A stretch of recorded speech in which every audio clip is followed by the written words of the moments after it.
everybody. We are so sorry for the delay. We had a long closed session prior to this meeting, so we will go ahead and get started. And I'd like to call this meeting to order.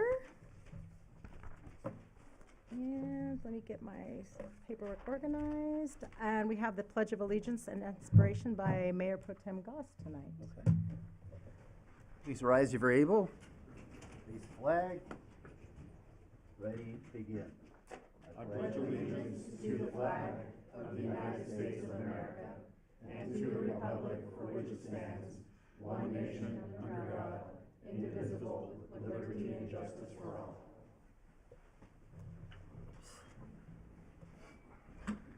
Well, I'm supposed to deliver something inspiring. I don't know if this will be inspiring, but I consider it to be good news.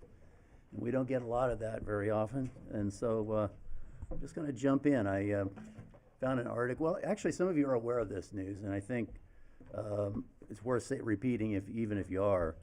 But officially, the state is out of drought. There's not a officially, quote unquote, dry area in the state right now. So I'm going to just kind of paraphrase liberally from an LA Times article. After experiencing one of the wettest holiday seasons on record, we now have 0 areas of abnormal dryness for the first time in 25 years. The data collected by the U.S. Drought Monitor is a welcome nugget of news for California residents who in the last 15 years alone have lived through 2 of the worst droughts on record, the worst wildfire seasons on record, and the most destructive wildfires ever. Right now, the wildfire risk across California is about as close to 0 as it ever gets, knock on wood. And there's likely no need to worry about the state's water supply for the rest of the year, said University of California climate scientist Daniel Swain. Currently, 14 of the state's 17 major water supply reservoirs are at 70% or more capacity, according to the California Department of Water Resources. So good news on the waterfront, because that's so important to us here in California. Now to switch gears, this is also it's very good news, I think. You might disagree, we'll see. According to an article at studyfinds.org, referring to a survey of 2,000 Americans between December 2nd and 5th, 2025, with internet access, quote, young Americans are unplugging and it's making them happier, close quote. According to the article, quote, half of Americans now deliberately spend less time on screens, and the choice is paying off.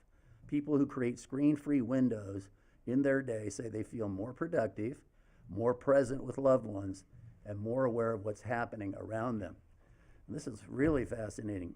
Gen Z is driving this shift. Despite growing up with smartphones as extension of their hands, 63% now intentionally unplug.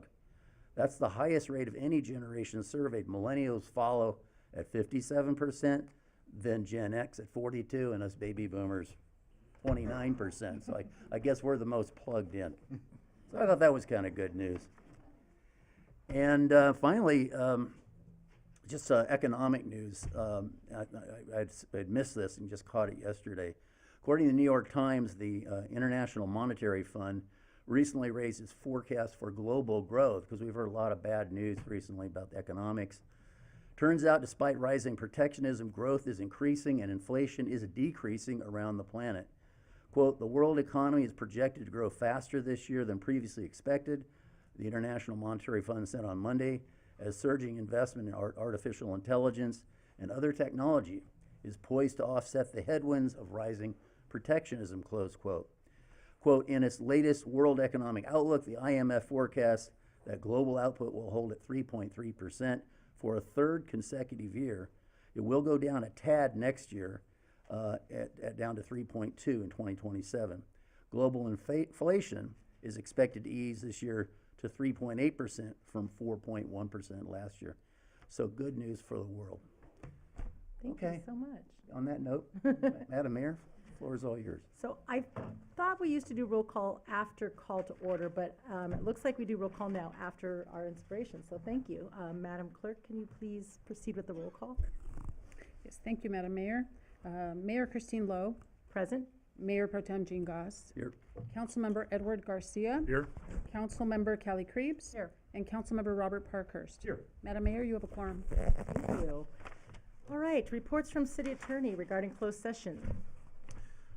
Mayor, the council met in closed session to discuss 3 items. First was a conference with legal counsel regarding existing litigation. The case was Gersey versus Southern California Edison and Company.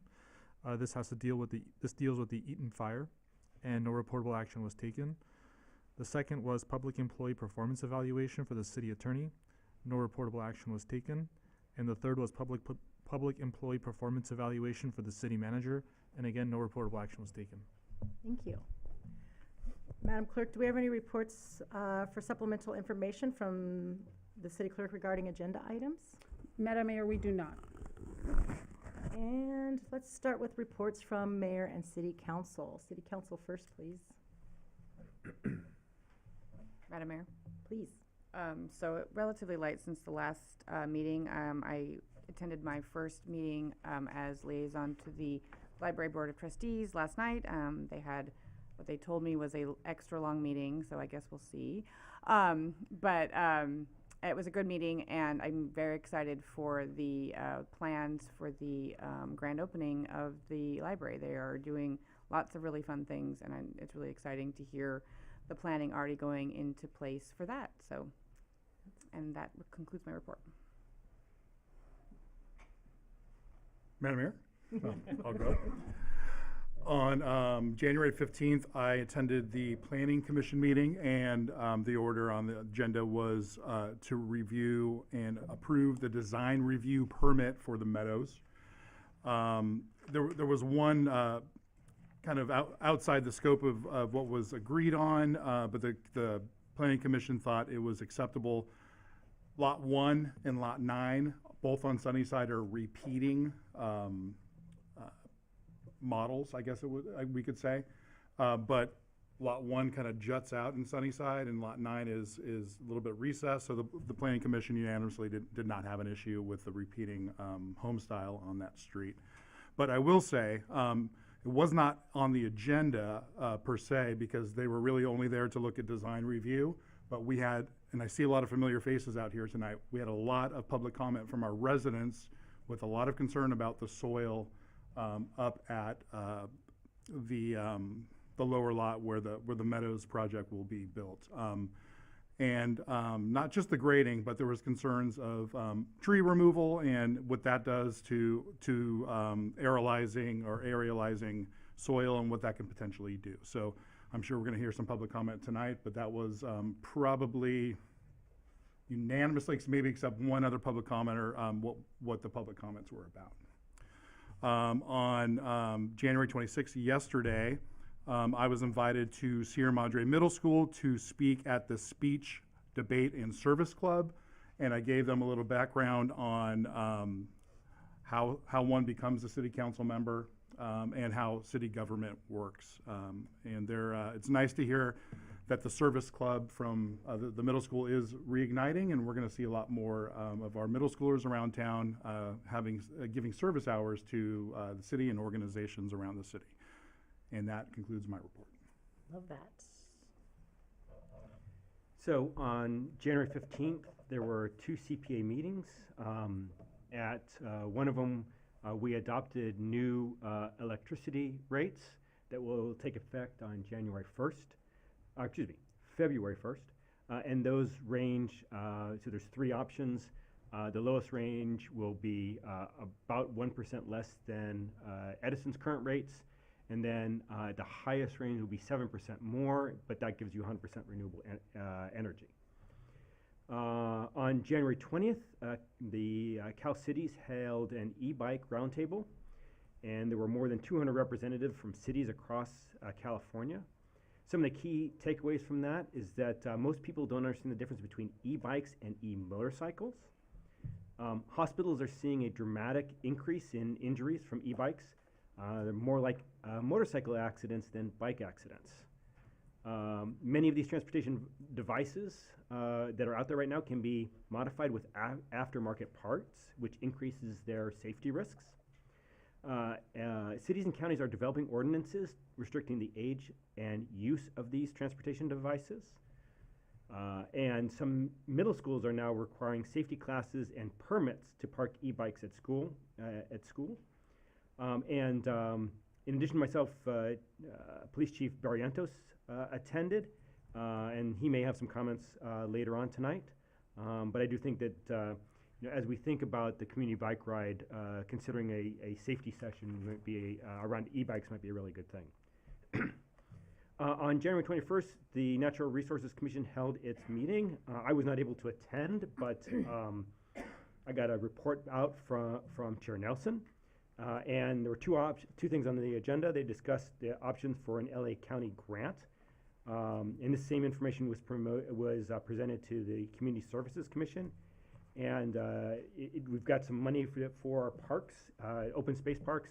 And the Natural Resources Commission recommended that the money goes towards a trail with a wet crossing between Bailey Canyon and the Bailey Oak Glen instead of a bridge.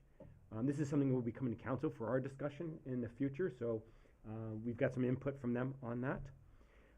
And then they also discussed Earth Day and their options on when to have it. There was an option was to have it at the same time as the Wisteria Festival or separately, and the commission recommended having it after Wisteria Festival and using the festival to support the event and recruit volunteers. Finally, this is something that's a little bit different than I've said up here before, but I felt it's important to say it tonight. When I swore an oath of office as a city council member, and again as mayor, I swore to support and defend the Constitution of the United States and the Constitution of the State of California against all enemies, foreign and domestic. I'm extremely disturbed, saddened, and angry at the actions of our federal government in Los Angeles, in Portland, Washington, D.C., and most recently in Minneapolis. While these actions have not, to the best of my knowledge, directly impacted the residents of Sierra Madre, they have impacted Californians and our fellow residents of this country. While the courts have not ruled on violations of the Constitution, I personally believe that the federal government is violating several Constitution amendments, violating my oath of office, and I can no longer be silent about these events. As a member of this body and representative of the Sierra Madre, being held accountable by them, I've been reaching out to our federal elected officials to better understand what they are doing and how we can support them in supporting and defending the Constitution of the United States. And I'd like to encourage my fellow citizens and council members to do the same. Thank you. Thanks, Robert.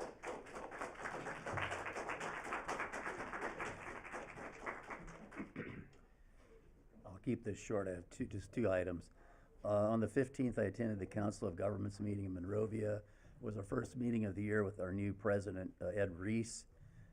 He set a very upbeat and business-like tone in the first meeting, but there really weren't any substantive issues to report tonight. And then on the 20th, I attended my first Community Services Commission meeting held at the Kensington, and I'd like to compliment the Kensington and thank them for letting us use their facilities. Wouldn't mind meeting there again. It's kind of nice. The main issue that we addressed was the same issue that Council Member Parkhurst just brought up, disposition of funds for use in our parks, specifically Bailey Canyon, and they came to the same recommendation that Natural Resources Commission came to. That is, we ought to be looking at funding kind of a different pathway up Bailey Canyon. Anyway, that is something that we will be deciding, so I think we'll just wait until that comes up to us. That's all I've got. All right, so on Friday, January 16th, I attended the Arcadia Association of Realtors annual installation launch. That was, I've never been to that, and it was really exciting to see. Arcadia Association doesn't just encompass Arcadia, it's all the way from Burbank and across Southern California and the San Gabriel and San Fernando Valley areas.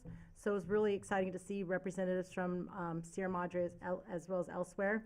I was very proud to say that Julie Ben-Cosme, our own resident as well as realtor, was awarded with the position as director of the board again. And it was also really interesting to hear how our market's going, but not just that, is how is our community built based on how our housing is. and how we encourage families and diversity, and in our area especially, to come together with solutions. That was exciting. One of the most exciting things I did over the holiday was on Martin Luther King Jr. Day. I was able to hike Mount Wilson Trail again. While I was winded and I thought I might die a couple times. It was a lot of fun. The trail is amazing. Thank you so much to the Charlie Fletcher Fund group who has helped that out, and we will be having more events hopefully up there, and I encourage you all to pick a weekday, even though it was a holiday, it wasn't that busy, to go up and really take advantage of our amazing hills right here. I only made it to first water. I will try to make it further later for another report. All right, let's get some reports coming from what's coming up. So, please join myself and a few of us other council members for the Friends of the Library wine and cuisine tasting silent auction and wine tasting event on February 7th from 6:30 to 9:30 at the Baldwin Avenue Gallery, and that is at the Bag, and that's at 12 North Baldwin Avenue. You can pick up a flyer in the back. You can also go online and purchase your tickets.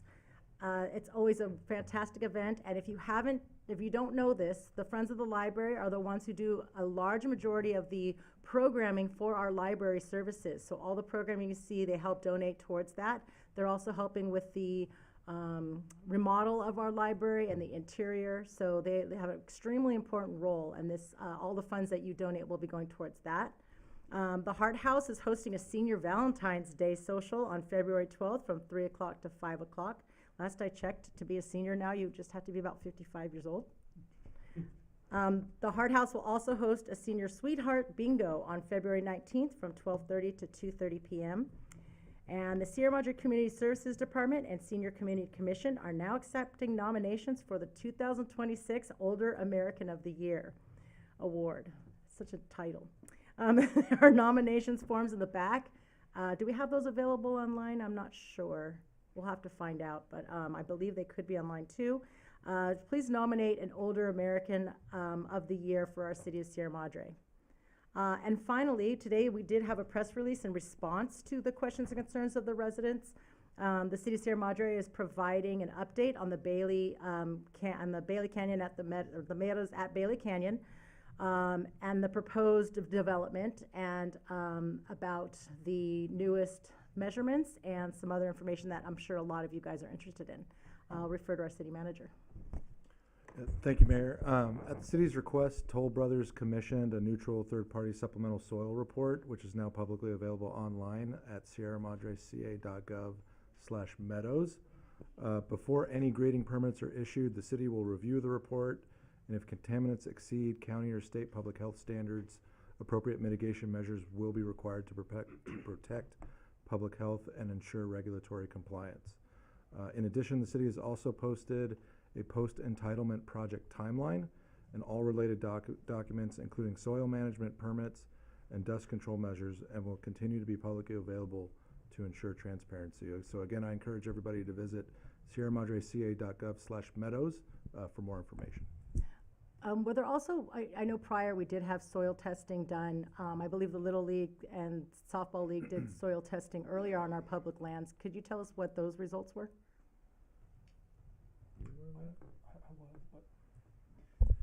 I think maybe Mr. Carlson would know better. Thank you.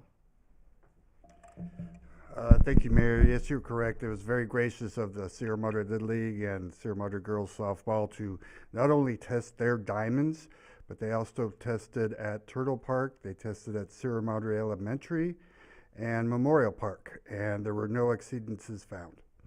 Thank you. All right. Reports from city staff.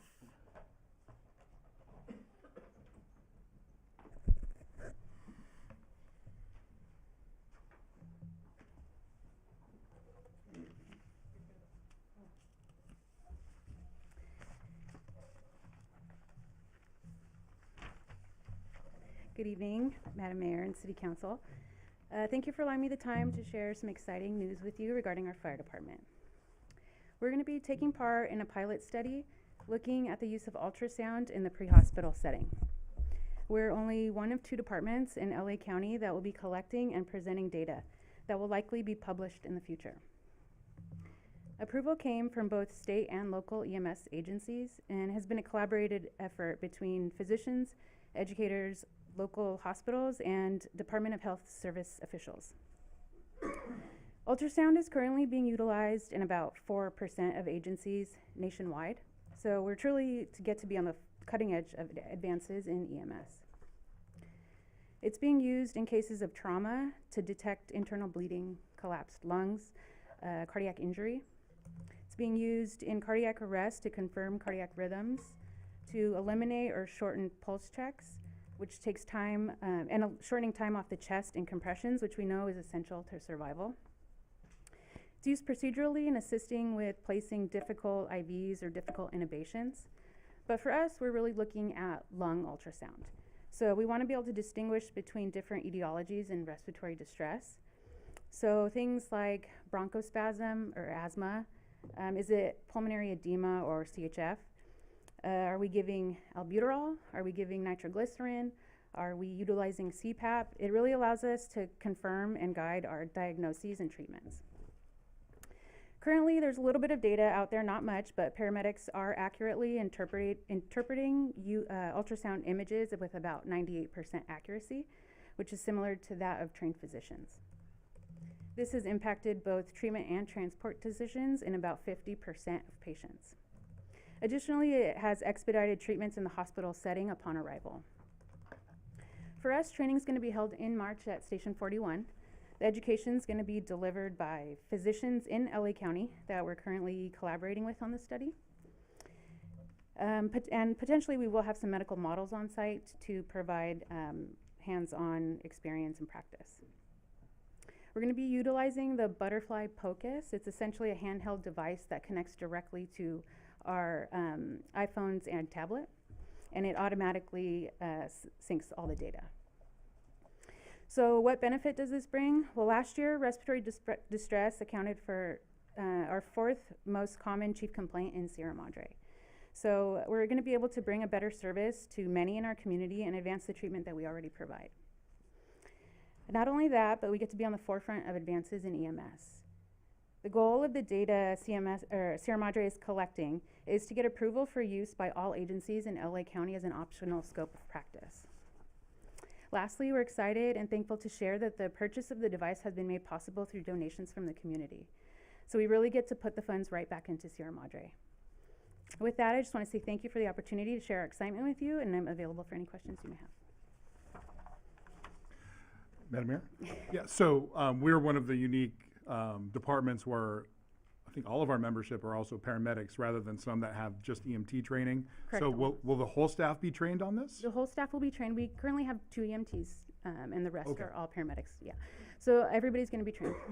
The training is about 3 hours, and again, the physicians are going to come out. So it's going to provide great training, and even the data that's out there has shown that just 60 minutes of training is providing that 98% accuracy in the field. And this, you said this will help you identify what type of medication to administer? It can guide our treatments. It's been piloted for a lot of cardiac reasons, not very much on lung, and so our pilot is specifically written for lung ultrasound. Okay, that's great news, thank you. How did this come to us? Was it outreach from us to the county, or vice versa, or where did this arise? Yeah, honestly, I constantly look for ways to kind of progress the department in EMS. We do such a great job at everything that we do, so it really gives us the opportunity to advance and move forward. Being that we are small, we're able to get that training out easily. And we're able to provide feedback and do QI for all the calls. So I know we have that opportunity, and not just me, but the paramedics of the department alone are eager to progress. Thank you. Madam Mayor? Go ahead. I don't have a question or anything, but I just am so proud of the leadership and the initiative. I often say, our city employees punch above their weight, and this is truly another example of that, of really taking advantage of opportunities and really bringing the best service to Sierra Madre. So thank you, and thank you to the staff for all of your leadership. It's tremendous. Thank you. We appreciate the support. And just I agree with everything you just said. And I just wanted to just remind everyone that your high-quality service in this new approach, it's not just benefiting us because of automatic aid. You guys take calls in Pasadena and Arcadia all the time. Correct. So this is going to benefit the whole area. Correct. Yeah. So kudos. Thank you. Great job. Thank you. Should we give a plug for the subscription service? Definitely, definitely. So yes, make sure you're looking on the city website for your opportunity to have a subscription service to our ambulance and paramedic service, where drastically reduces the cost if you have to have that unfortunate situation occur where you need transport or assistance. So definitely, it's hugely cost effective, and the dollars go right into our fire department's budget. Yes. And there's now family plans and business plans There is, instead of just individuals. Correct. Yeah. And couples, and That's great. it saved me $2,000 on my transport. So, thank you so much. I can't even fathom like all these amazing things you guys are doing. And with a small staff, you guys are small and mighty, and your camaraderie and your teamwork and your direction is outstanding. I'm so proud every single time you guys come up with these amazing things, and especially a year we've already had so much going on, and you guys took this time to really bring this to us. So thank you so much. Thank you. Thank you. We appreciate it. Any more reports? Oh, hello. Hello, Mayor Lowe, Mayor Pro Tem Gus, and our Honorable City Council. I'm Layla Regan, your friendly neighborhood library director, and I'm here to tell you that it is the final week where the library will be open to the public at 350 West Sierra Madre Boulevard. We are closing our temporary library after this Saturday, so come on down and get your books. You will be responsible for them for 4 months, so keep that in mind with what you're checking out. But this is our last week. If you have any items you'd like to check out, please come down on or before Saturday. I would like to mention that we are still taking Friends of the Library book donations through the end of February. And you can also, if you check out more than you can read, you can still return your items at the outside book drop through the end of February as well. I do want to mention I know you're going to hear from Vertex Engineering and TSK Architects, but we did receive permanent power today at the new and improved building. So that's very exciting, and we are moving along, and we hope to see you at the library on June 6, 2026 for our grand reopen, ribbon cutting, and summer reading kickoff. We are planning a nice big block party as well as all-day activities. So that is all I have, unless you have any questions about the library closure. We're just excited for you. What about programming during the closure? We will have no programming. We will have no programming during the closure, as we have to figure out our books. We are going to be marrying 2 different collections. We have our temporary library collection and 2/3 of our collection that was put into storage, and we now have to bring the 2 together. And if you don't know, to be ADA compliant, we did lose quite a bit of shelving.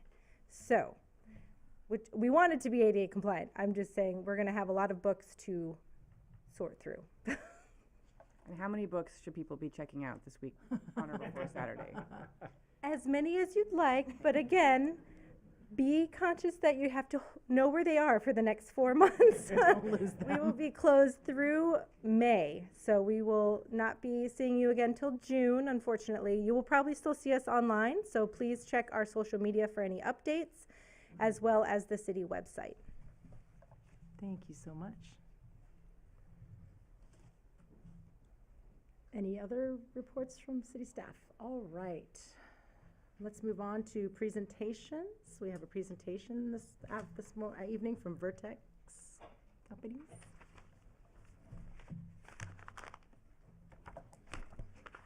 Oh, thank you.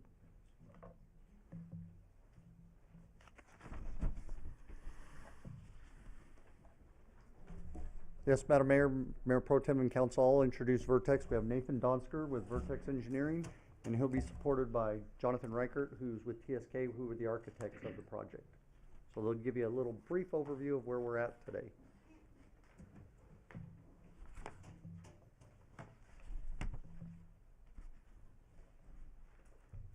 Honorable Mayor and City Council, nice to meet you all.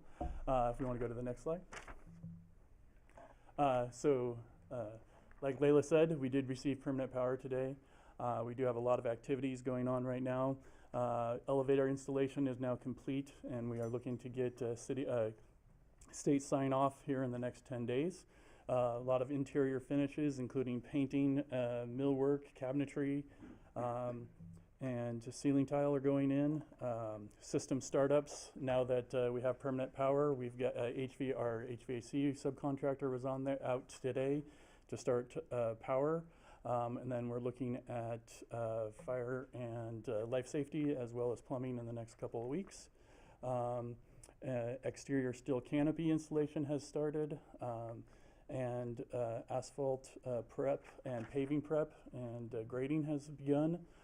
We are actually formed the north end parking lot, the north end landscaping area, and we should be pouring concrete up there this week.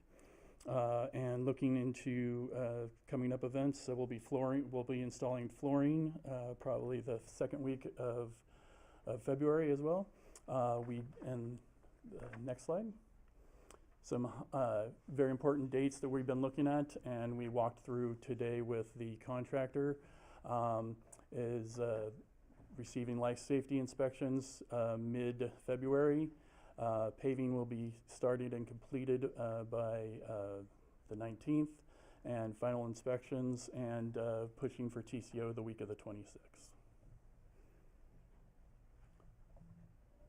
As far as the budget goes, we've been working real closely with the city and their team, going through all of the invoices and future expenditures and financials and gathering information, tracking under the different pockets of budget.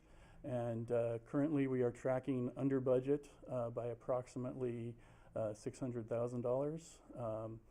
And that's with the grant funds, contingency funding, and FF&E equipment that we've been working in. So thank you and your team for all your help and assistance in helping us to track and gather that information. Next, TSK could show you some updates. Yeah, so we have some imagery here just to give you an update of kind of where we are in construction. And as you can see, we're showing 3 images here. The top left that's what the library was when we started this project. And so it's a view right here looking at kind of the entry sequence when you first entered off of Sierra Madre Boulevard. And if you all remember, when you would enter into the library, there was kind of that low lid over your head. If you look off on the right, that's ultimately where we're going, and the bottom left is in process. It's where we're at now. So you can see that we've removed that lid from the entry and have really opened up the space to make it feel quite a bit bigger in there once you're inside. Go ahead and go to the next one. So this is looking at the back of the south side of the existing library. Looking at the rendering, you can kind of see the hole there that's looking into the addition. The top left, again, was the existing space that's there. The bottom left image is actually stepped right through that hole into the new addition. And one of the comments that we've gotten from some of the members who have had a chance to walk the library is that it's a lot bigger than kind of what people thought it would be. So the space really does add quite a bit of room to the library to really bless the people of Sierra Madre. So this is, again, looking at kind of more the circulation desk, still very much in process, but if you remember, our circulation desk was under that low lid. So we've opened that up. We've dropped down an acoustical ceiling above that to really provide better acoustics. So as the librarians are talking with the public, they can hear them. They used to have a problem of not always being able to hear what people were saying.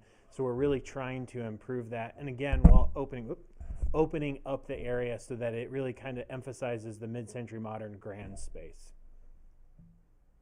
And then finally, I think, a very exciting view is if for anyone who's had a chance to walk down or drive down Mariposa, you can see over the construction fence and see, begin to see what the library is going to look like and how we're really seeking to bring kind of that mid-century modern design from the north side of the library off of Sierra Madre Boulevard now onto the south side of the library as well. And one of the great things about that is we've created an accessible entrance here on the south side. So instead of the public needing to walk up the walkway that was to the left or walk up the driveway, there's now an entry right here with an elevator and stairs that go up to that main level. And there's going to be accessible parking here on the south side. So just making it safer and more convenient for the residents to enter into this library. And then one of the things you see there that's still being worked on is our reading porch. So, you know, adding outdoor space so that as people are sitting down and wanting to read books, they can do that inside or they can do that outside here as well. And with that, I guess opening it up to any questions you may have for us. Questions from council? Mayor? Did you give this presentation to the library board last night? No, we did not. We had just a discussion for some Q&A. And why not? We were not asked to have a presentation, so. Okay. Are we going to be able to meet the state mandated timeline for the grants? I don't know. Layla, do you want to come up? But yes, right now we are pushing, and we have been talking with, working with Layla that we'll be meeting and having our billings due in March. So we are looking like we will be fully completed by March 31st, but the city manager and I did talk with our grant monitor for the 10 million grant, targeted state grant, and we are looking into possibly getting an extension just to make sure that everything is within the means. So Can you remind me when the state mandated timeline is? we need to have everything expended by March 31st, 2026. So you're just gonna, you're on track to do it, but you want just to have that extra Safety net buffer adding, just in case. just in case. Can I ask a follow-up before you move on? Yeah, sure. Do we have clarity on what expended means?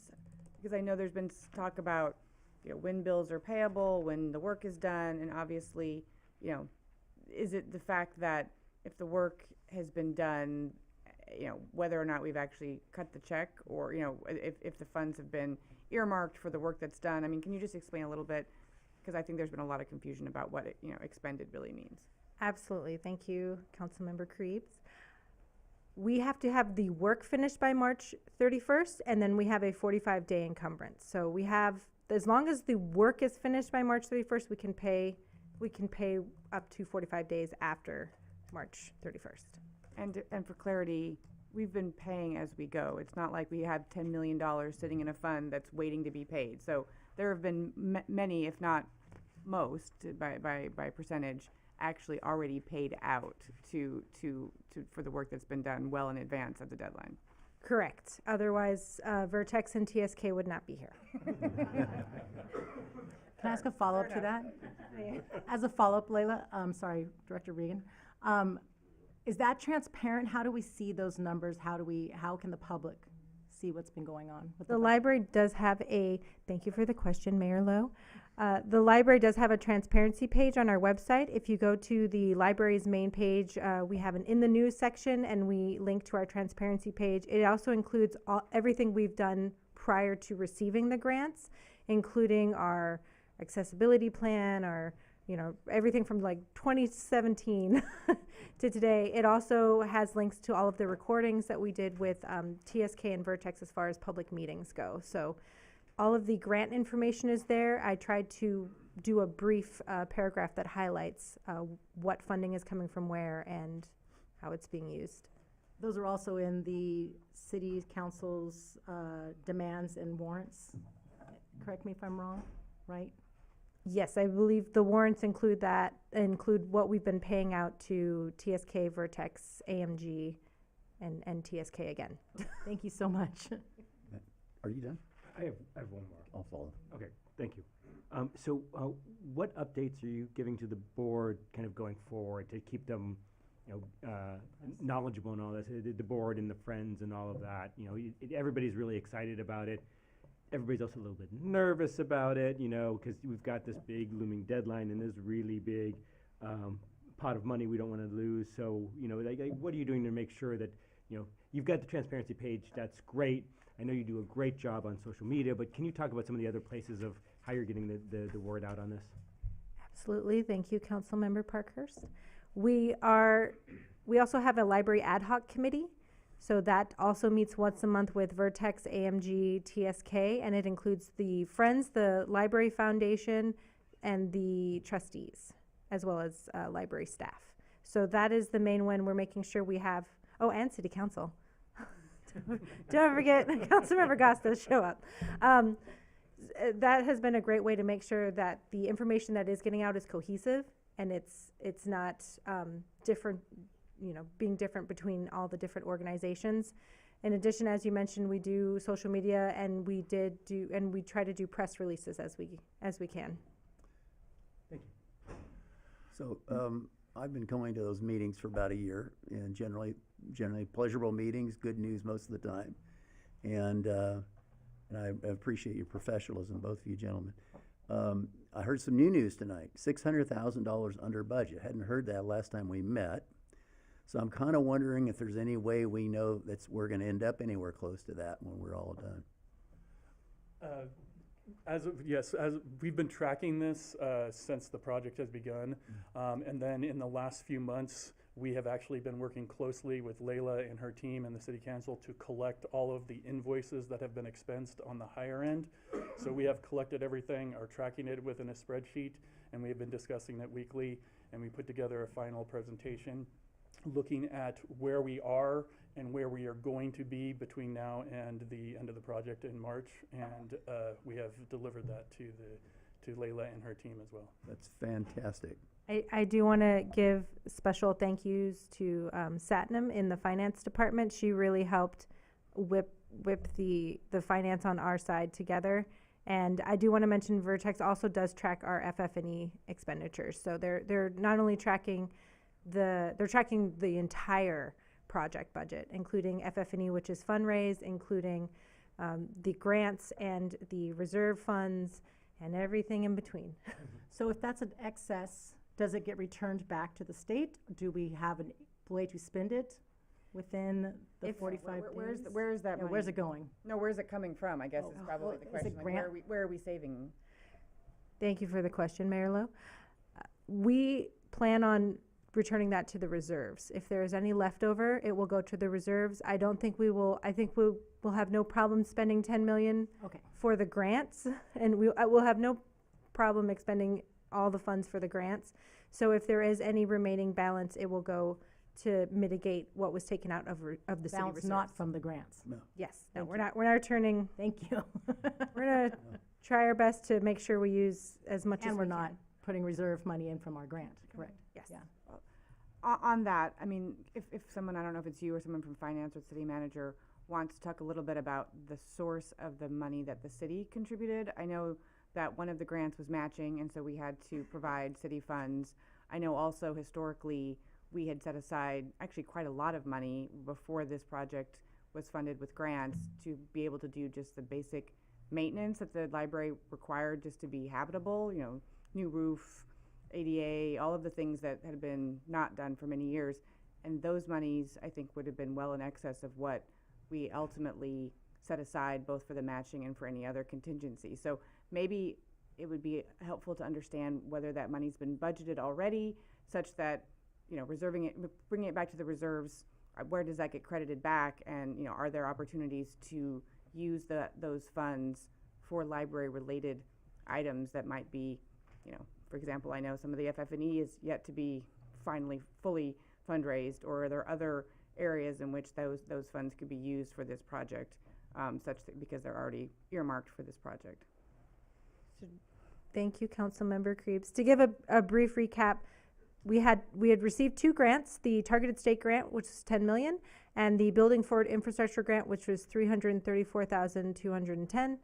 Or yeah, the Building Forward was the one we matched, and we used federal ARPA funds to match that, so it wasn't necessarily an impact to the city's budget. Then to hire a contractor, we didn't have the grant didn't cover the full amount to hire the contractor to do the actual construction. So we did transfer 1.8 million out of reserves to cover what was left on that contract. So I think that would be that's all I know. As for using it for other city funds, I believe that would be up to finance and the city manager. Yeah, and essentially, we're gonna be spending all of the state money and grant money first, and then anything that's left over that we've been funding through reserves, if there is a balance, that would return to the general fund reserve. With no restriction on, we have no restriction on that. Unrestricted reserves, correct. And no restriction on, I know there were restrictions on what we could use the grant money to do with respect to this project. But obviously, to the extent that we took money out of the general fund reserves for our portion of the funding, we could use those funds if we so choose with respect to the library without restriction on what aspect of the library project it was used for. That's correct. Thank you. So I would like to mention if we do end up keeping those funds and using it towards other library projects, I have suggestions. I'm sure you do. I would expect nothing less. Yeah, and I think just so knowing that this presentation was coming up, I did do a little research and go back into old plans that we had back 2015, 2009, and estimates of what we were calling a minimum, which would be ADA compliance and probably seismic compliance, and then what's the term? A meaningful improvement. But I was seeing in 2015 dollars, somewhere in the neighborhood of 2 million minimum just to stay open. And it looks like with the budget, out of our funds were maybe, including the ARPA, no, maybe not ARPA, about 1.5 million. And this is 2026, right? So if we take inflation into account, we're spending way less money than we would have, and we have a brand new library, right? So I think that is a win. Going back to the update, there's dates on here. Is it my understanding these dates are completion dates, or are these start dates for like paving and final inspections? Completion dates. So the state targeted grant that we've been referring to, the $10 million, none of that's FF&E, I know that. It looks like, from what I'm seeing on the update, I don't think everything's on here.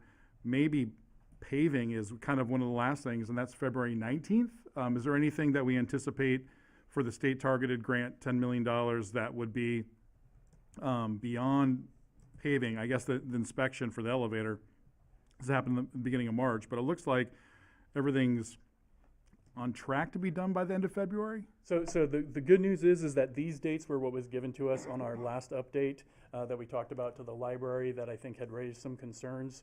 We met with the contractor today, and we went through line by line of the schedule and have pulled some of the dates that are even represented here back a little bit. We did receive some heavy rain in December that slowed some of our landscaping, but that would not be affecting TCO or occupancy. So we do have some landscaping and stuff that will go into March. But as of right now, we are anticipating fully being completed by late March. Because the envelope is now closed, and even if it's bad weather, a lot of the stuff we can continue to work on? Barring any major weather like we saw like in the end of December, then yeah, we have been talking with the contractor. They're on board with the dates that we discussed today. We are hoping for a revised schedule by the end of this week. All right, thank you for the update. Thank you so much. Appreciate that update. All right, I do hear we have some important public comment not on the agenda. Any person wishing to speak before the city council? Oh, I'm so sorry. We have a second presentation. Oh, we do. I'm so sorry. We do. We have the Southern California Association of Government on Programs and Services. So sorry, SCAG.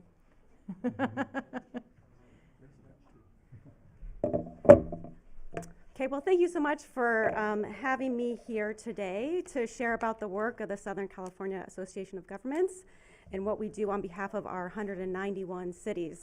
I think it is fair to say that Sierra Madre is my favorite of those 191 cities, as I'm a resident here, along with my husband, 2 girls and dog, and we certainly appreciate all the work that all of you do to make this a great place to live. So I will give you a little run through of the things that we are working on at SCAG. Our goal at SCAG is to unite our cities and counties across the geographic, social, and political divides around a common vision to improve the quality of life in Southern California. We do this through the development of a comprehensive regional plan and more targeted planning studies and strategies focused on specific policy issues and regional priorities. This work that we do is supported both by federal and state funds alongside member dues, and most of the plans we develop are required under either federal or state law, or both, and aimed at ensuring that our policies and investments across all levels of government are coordinated to achieve federal and state goals related to transportation, housing, and the environment. Our SCAG is led by a regional council comprised of 86 locally elected officials representing member cities, counties, county transportation commissions, and our tribal governments. We represent this very large area of 6 counties, 191 cities, 16 tribal governments, have a population of 18.7 million people that we serve, which is about half of the state's population. While we're very large, I think it's always important to note that many of our cities are very small. About 80% of our cities are under 100,000. So it's really important that we all work together to try to achieve the big goals that this region has. On the next slide, Connect SoCal is what we call our long-range regional transportation plan and sustainable community strategy, and it's one of the primary documents that we develop as a metropolitan planning organization. And it serves as the North Star really for all of the work that we do.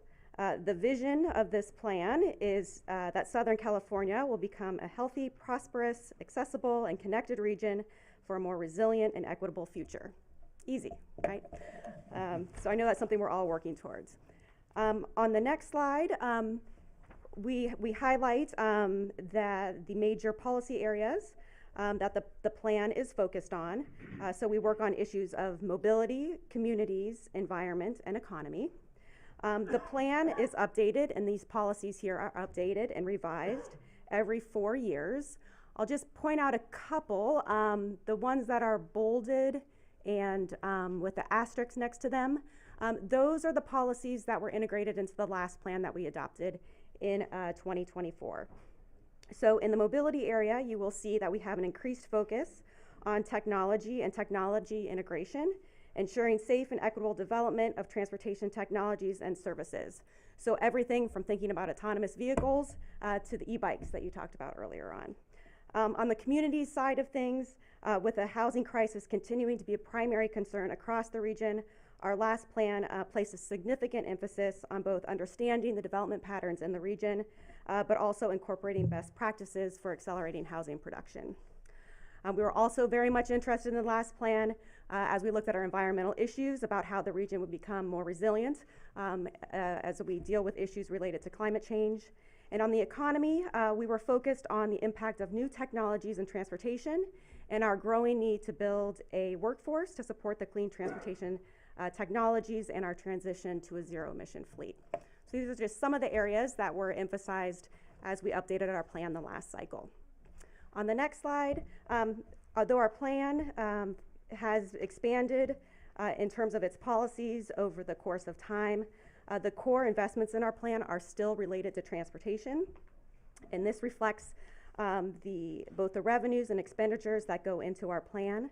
So over the next 25 years, there are significant transportation investment needs that are accounted for in this plan.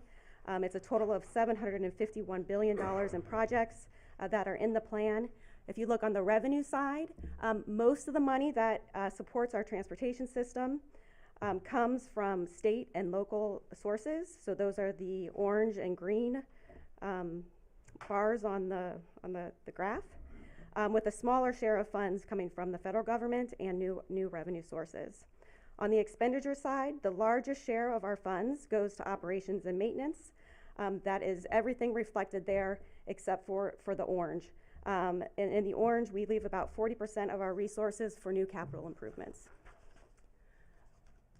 Although this plan is officially adopted every 4 years, we're always updating it.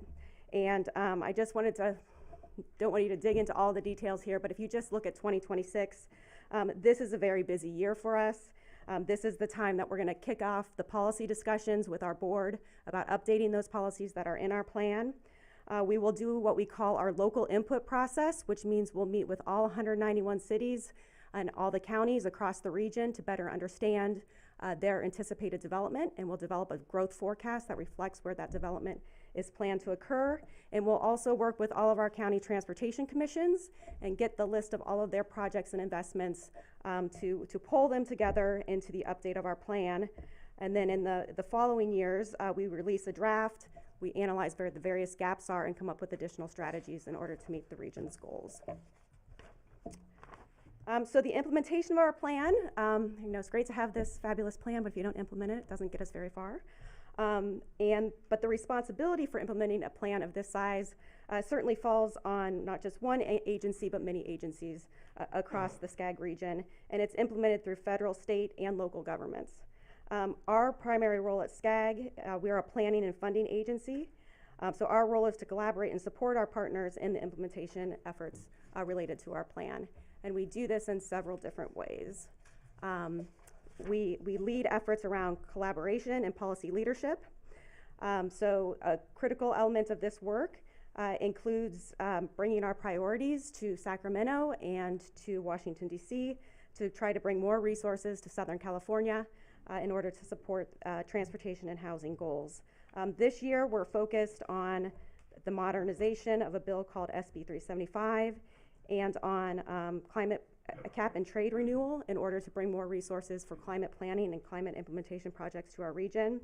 We're also working collectively with many other agencies to pursue funding to support the 2028 Olympic and Paralympic Games. And really, as the region is preparing for those games, it's not just about supporting the transportation that occurs and supports the movement of athletes, et cetera, during the games, but it's making investments that are going to have a long-term benefit to the region. So in addition to our federal advocacy work, we also implement several large federal funding programs, the largest of which we call the Surface Transportation Block Grant and the Congestion Mitigation and Air Quality Improvement Program, CMAQ/SGBG. A lot of acronyms in transportation. So with that program, we recently awarded $1.25 billion in federal funding to local transportation projects to make our roadways safer and increase mobility. A couple examples here in the San Gabriel Valley. The resources supported the 8-line extension from Glendora to Pomona, and we have several grants going to cities in the San Gabriel Valley to develop complete street projects, so to make their streets safer for walking and biking. Another program I just want to highlight because it's coming up is the Active Transportation Program, and there will be a call for projects this spring. So if you have pedestrian or bicycle improvements that you're looking to make in your community, or you're looking to make in partnership with other cities in the San Gabriel Valley, it's a nice opportunity to reach out and try to get some additional funding. In addition to our federal funds, we've had an opportunity over the last couple years to get more resources from the state to support the implementation of our plan. With those resources, we developed several different competitive and non-competitive grant programs that are listed here. And through those programs, we now have resources going to the San Gabriel Valley Council of Government for their e-bike share program. We gave funding and helped the San Gabriel Valley Council of Government set up their housing trust and provided them with a grant to support that work. And one that I'm particularly excited about as a resident of this area is we partnered with LA County on a $4 million grant that is focused on recovery of housing in Altadena. And it's giving grants to offset the costs of accessory dwelling units so that residents can get back on their properties while they're looking to get their finances back in place to develop their main property. Just a couple more things that we do at SCAG that I just wanted to highlight. In addition to dollars that go directly to cities, we also have some technical assistance resources that we hope can be of use to your staff. It is never too early to start planning for the 10 to 15 million people that are going to be joining us here in Southern California for the games, Olympic and Paralympic Games. We've created a TDM, Transportation Demand Management Resource Guide, which I will make sure that we pass along to your team, that starts to talk about the ways in which the cities can start preparing for managing traffic demand during the games. And it's not all boring stuff. One of the things that many cities are excited about is setting up fan zones or celebration spaces within your own communities, so that your residents and other visitors can celebrate the games a little bit closer to home. From a transportation side of things, that's fantastic for us, because then we have fewer people gathering around the Coliseum and in other places if they're not there to watch a game. Other programs highlighted here, we have Go Human, which is active transportation promote safety campaign, promotes walking and biking. We have both traditional kind of marketing materials, but also, as shown on this screen, we have a kit of parts where we'll go out to communities and help them set up for a day what it might look like if you made some transportation safety improvements in your community. So this is a project we worked on with a school group where we helped show what an artistic crosswalk would look like. And a lot of times these community engagement projects will build the excitement and the interest in making longer term improvements in a community. And the final resource I wanted to highlight, just because I think is certainly appropriate here, is we're working on a resilience toolkit that will come out this spring. It's to support your planners in better understanding the things that cities can do pre and post disaster to help us be more resilient in the future. So certainly a resource we'll pass on to you once it gets published. Finally, I would just refer you to our website for other data and resources that are available to support local agencies in planning and policy making. We have access to some great tools right now online. One of the things, just two of our data examples that I'll give you, we're working with the city of Pasadena to use big data to look at the impacts from the fire and how people move during that time frame. So I think as that research is coming out, it might be something that the city is also interested here in Sierra Madre. The other thing, we have transportation safety data. So if you are making improvements in your city and you want to know if they've actually been effective and how traffic patterns have changed before and after you make that enhancement, if you're looking at a bike lane or any other sort of improvement, we have data tools that can help you analyze that more quickly than we've been able to do in the past. So with that, I think that is my final slide. So I appreciate the opportunity to be here. And I know I quickly ran through the whole scope of things that we do here at SCAG, but as I said, I am in your city, and very much happy to come back or work with your team to better understand the resources that we have for the city. Do you mind if I start asking a question first? Thank you. So I'm so excited about SCAG. I try to join every professional development you guys offer because I think it's so resourceful, and I want to utilize some of the resources and funding that you guys have provided for our communities.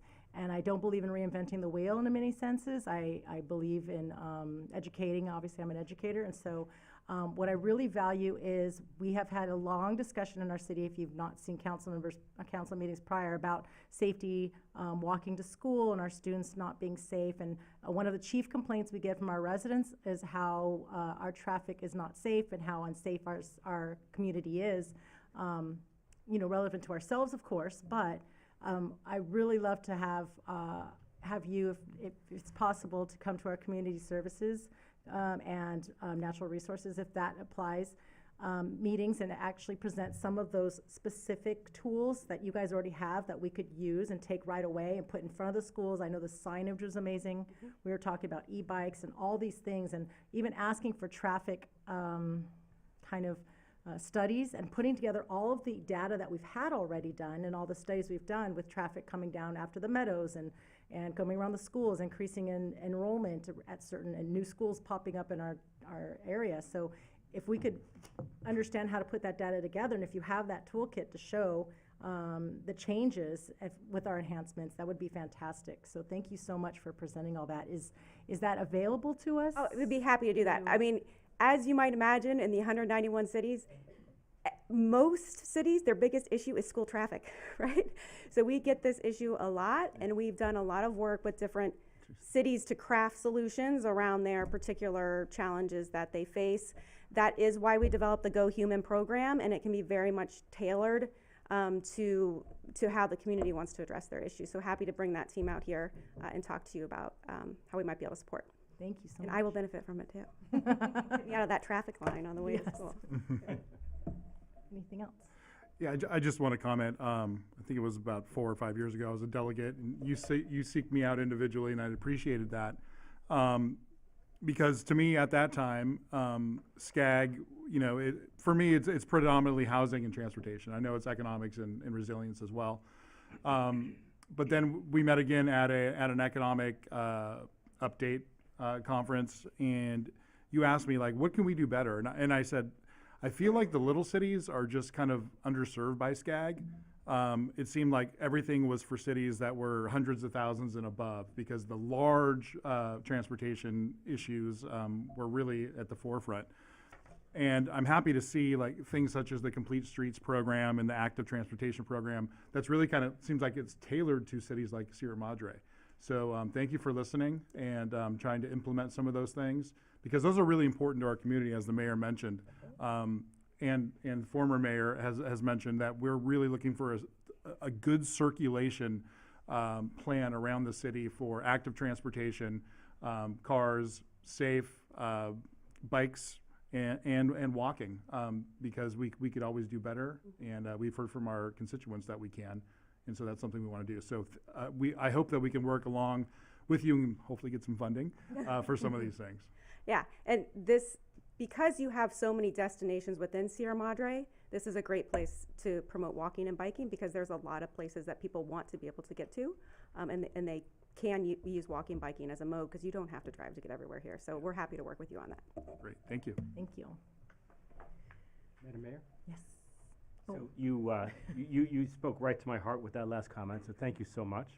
Of the $751 or $752 billion, how lumpy is that? How much is being spent a year over the next 25 years? I mean, it's about $30 billion a year, if my math is correct. And so, you know, is that all backloaded, or is that all front-loaded, or is it lumpy, or can you say a little bit about that? So that long-range plan, we then break down into 4-year periods that is part of our Federal Transportation Improvement Program.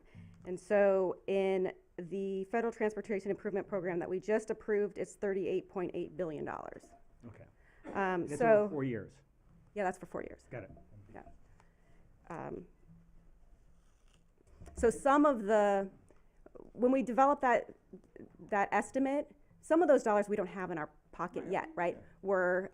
It's to be reasonably assumed, and then it's kind of all of our roles to work to get the federal, state resources to bring them here to our communities. But it's great. Quite a bit of money.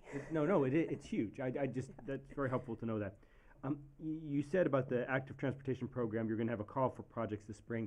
Can you give some examples of the types of projects that this program funds or have funded in the past, or that you're looking for? Sure. The LA River Path has received many grants over the years to support improvements to that trail system.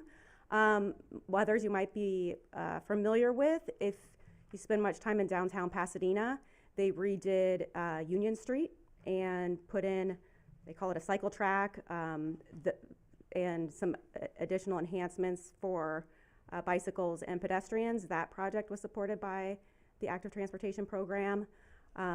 So it's, you know, bike lanes, pedestrian improvements, or a whole separated bike path like you would get with the LA River or the San Gabriel Valley Trail.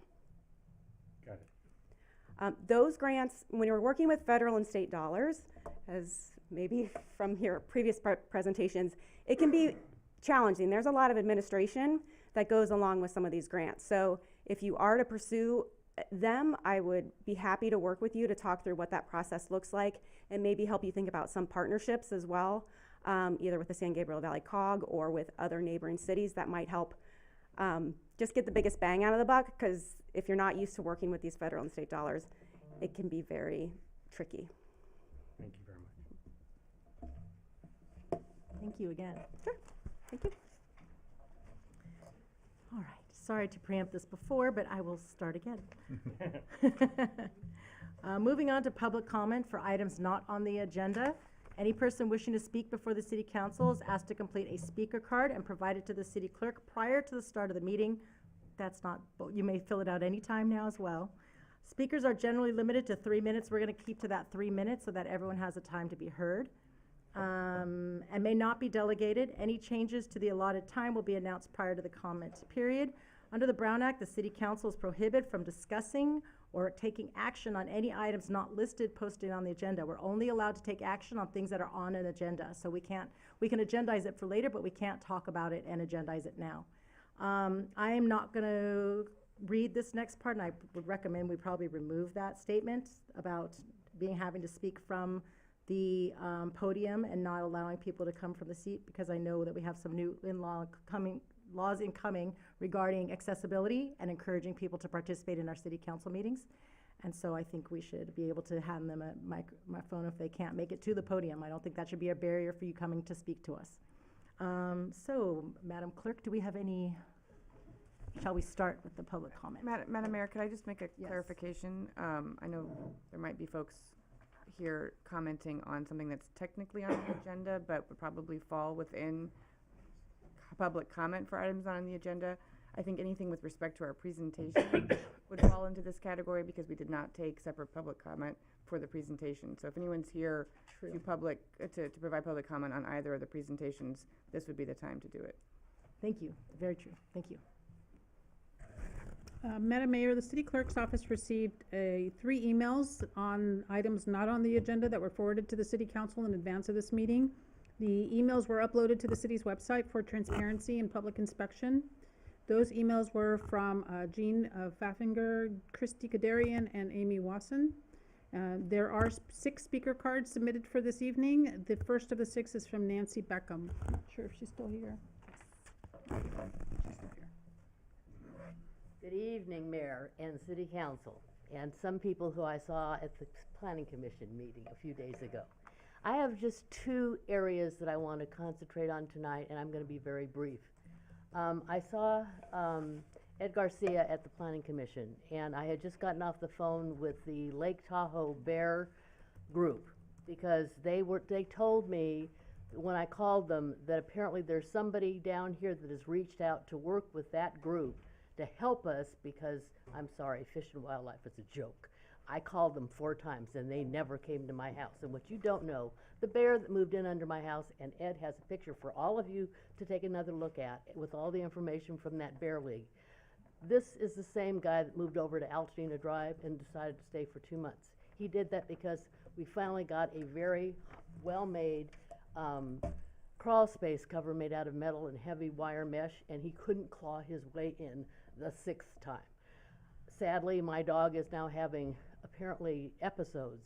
They're not seizures, but they're episodes, and so we're seeing a neurologist tomorrow to see if we can get to the bottom of this, because the dog did her job. She stood and wouldn't let the bear stay, barked, growled, did everything she could, but she weighs 50 pounds, he weighed 550.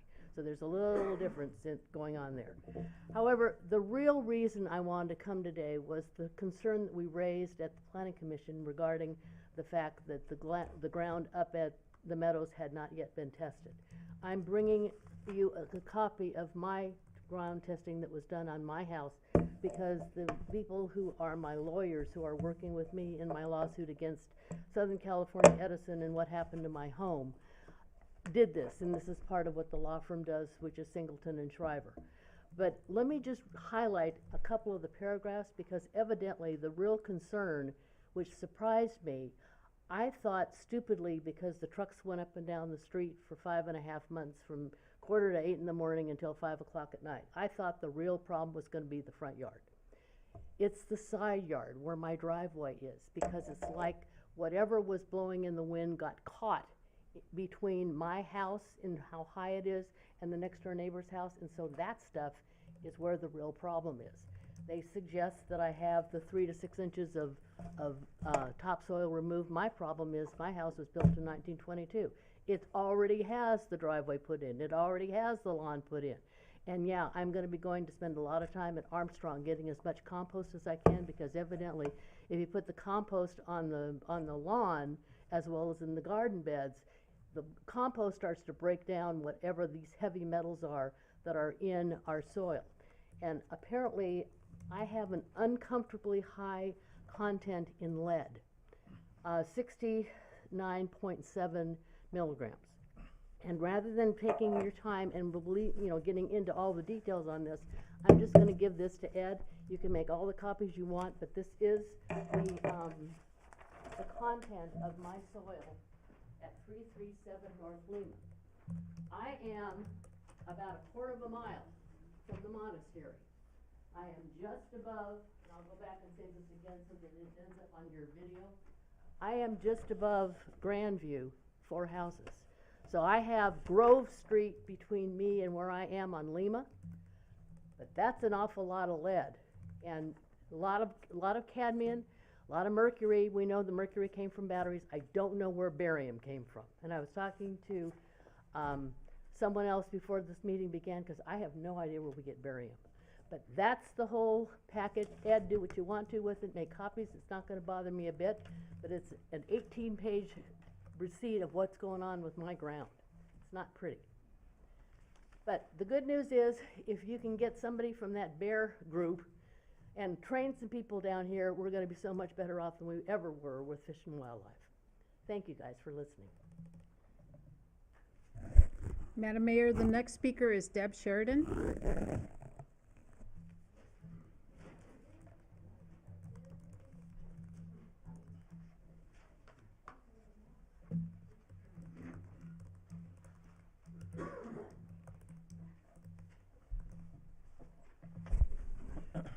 Good evening, council members. Deb Sheridan, Valley Vista Drive. The Planning Commission just a week ago, on Thursday, the 15th, heard 7 residents voice their dismay about the start of the Meadows project, even though apparently the soil had not been tested. They heard then, and also the city did during the quote-unquote listening sessions, that some monastery neighbors are still not in their homes because of the toxicity causing them money and heartache. Instead of showing any sort of compassion and promising to remedy the situation, Friday, the very next day, our own fire department started doing the work for the developer of cutting down trees, including Chinese maples, and stirring up the very soil, posting a so-called security person at the gate so that residents could not exactly see what was happening. The new developer's same representative, Jonathan Frankel, stated that they would get the soil tested before they proceeded, not that they had done so. Please, do not cave in to what is expedient, regardless of the old timeline, and put our residents' health and safety at risk. Thank you very much. Madam Mayor, Caroline Brown is the next speaker.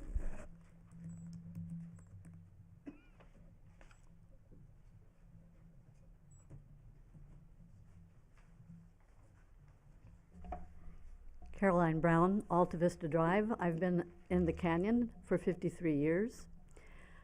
And you all are familiar with a very famous line from Tom Hanks' movie in A League of Their Own. There's no crying in baseball.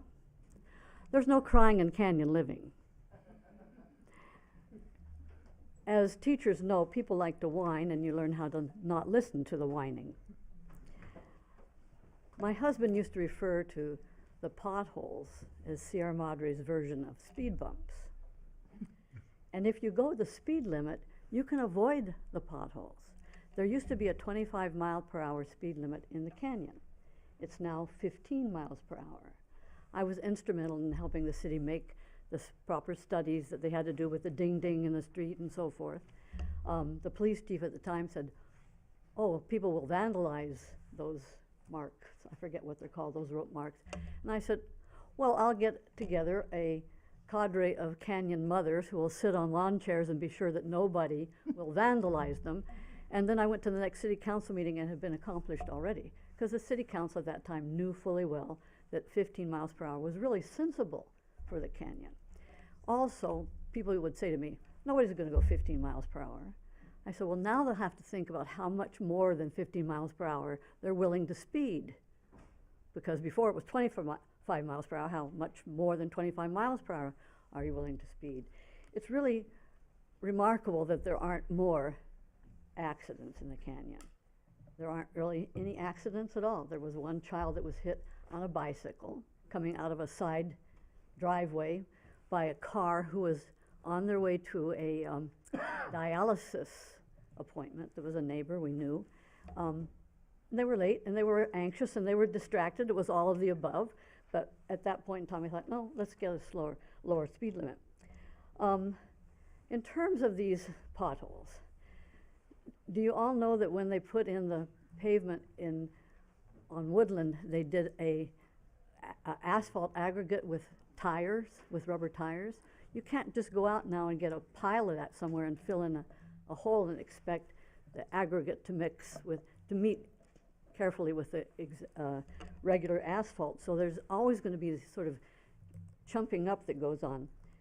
I want to finish with my last 32 seconds. It's sort of aggressive. Can't you have just a little sign here that kind of hooks on people's neck and rips them off the podium?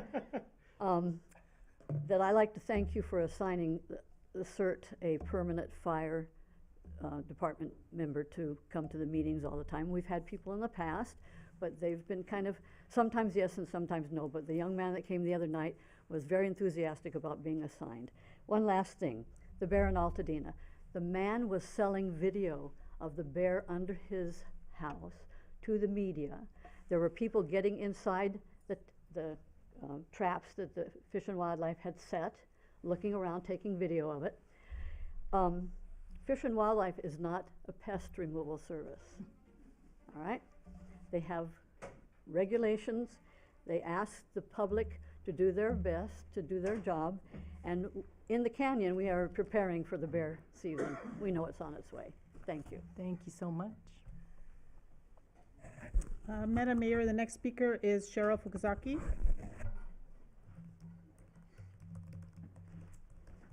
Hi, good evening. My name is Cheryl Fukuzaki, and I live at 501 North Sunnyside. And I just want to give you a quick background what my family have been going through this past year. We live immediately adjacent to the Madre de la Rosa property. We are displaced. We've been living in a hotel. We have a son with a medical condition, and we have no end in sight on when we're going to get to return home. It's going to cost a lot of money for us to put our house back together again. We did have a burned structure in the back of our property. My son hasn't had a room to play in over a year. It's been rough. That night, January 7th, it is a miracle our town and our block was not destroyed.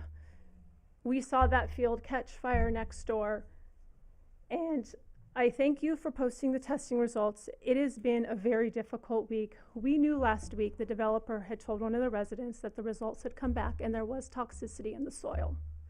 So I have been looking out my window, seeing the digging and seeing all the activity, knowing other residents in the neighborhood have spent a lot of money to get back home. We are in the process, hopefully soon, to start some sort of remediation. And it is scary to think that our house could potentially get recontaminated. We heard results were going to come out on Friday with a press release. They didn't come. Okay, Monday, we called again, likely going to be released on Monday. Nothing. So now I thank you for posting those results. I look forward to seeing those in their entirety.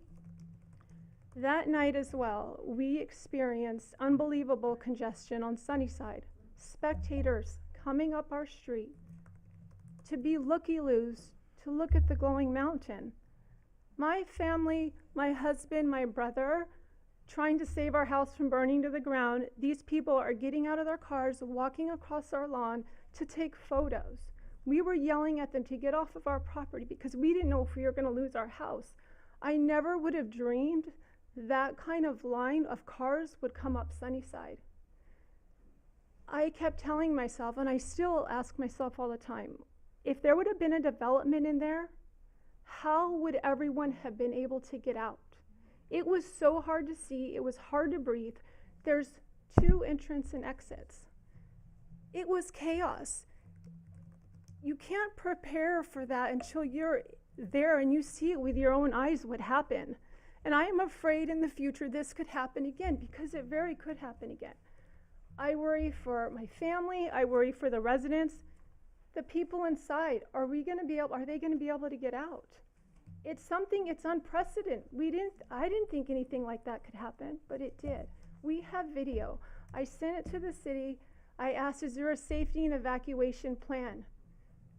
I didn't receive any response.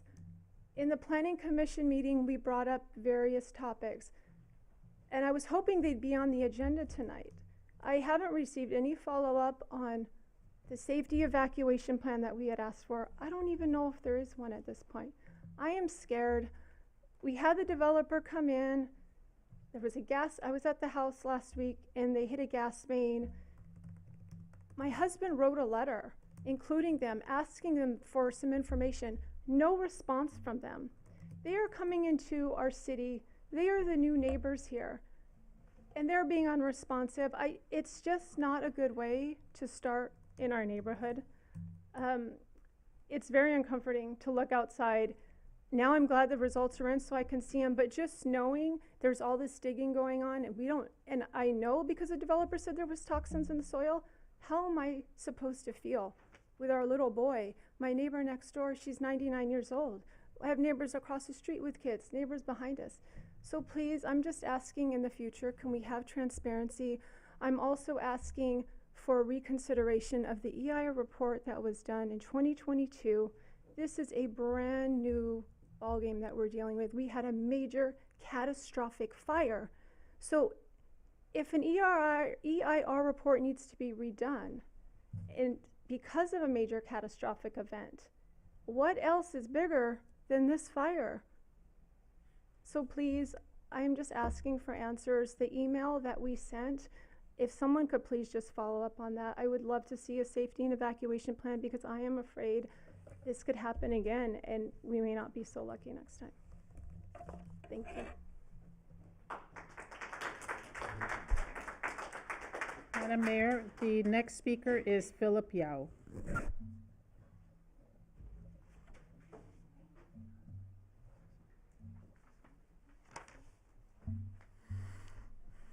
Hello, Philip Yao, 513 Sierra Keys Drive. I just want to second what Cheryl said. You know, I think that point was brought up a long time ago when this was in its infancy, that traffic would be an issue. Now, since that time, Hawaii's got a major fire where traffic really came to, well, actually didn't come to a snail's pace. It just stopped, and people just abandoned their cars. And the most recent fire last year, because I'm right by Marta de la Rosa, I know how hairy it got. And the extended neighbors by the beach area where they were trying to evacuate had the same issue. They couldn't move, they abandoned the cars, So I think that there's a lot to what Cheryl had just mentioned. Okay, what I really came here for originally was just to kind of let you guys know that work has started, but we almost are universally in the dark right now. Yeah, there might be some information on the website, and it's kind of difficult to navigate. This being one of the bigger projects, if not the biggest project in our town right now, I think the city, behooves the city to have a dedicated point of contact to kind of let, some people that are not as computer savvy or whatnot, to keep them posted. Now, you guys did great. When you redid the road in the Sierra Keys and Key Vista, you dedicated a person for that. And it was Jan Peterson, I believe. So people reached out to her, and she kept us apprised as to when the contractors were coming in and so on, so that people would be, at least, it is a lot better coordinated. So I'm an advocate for that. We should be able to afford it now that you've gotten so much money from them. And last, where's the money? I don't know. It's a volunteer job. If you didn't get any, then you guys aren't doing your job. Okay. So what else is there? Okay, that would be something that I would really highly advocate for. 46 seconds since you guys released the report and work has started, and nobody really understood what was going on. From the report, the greatest potential for exposure exists during excavation and grading, where fugitive vapors and dust could be emitted to the atmosphere. Very next paragraph. To minimize potential exposure and migration, affected soils and active work areas will be immediately sprayed with water to reduce dust dispersal in air. I bet you what, I was at work, but when my wife called me and says, hey, they got all this stuff going on, none of that was done. Zero. You know, people are digging, putting in a silt fence, just up in the air.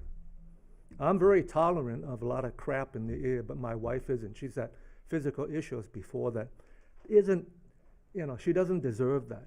So please, maybe in addition to a point of contact that we can reach out to, is to have someone that manages this, this overall thing. I know that you guys are relying on Toll Brothers, and I'll bet you what they're going to do the cheapest solution possible. Okay, to mitigate this type of problem, please assign a body from the city to at least coordinate and make sure that they are performing. Sorry about that. Time's up. Thank you. Performing to really the benefit of the not just the people in adjacent to it, but the greater Sierra Madre.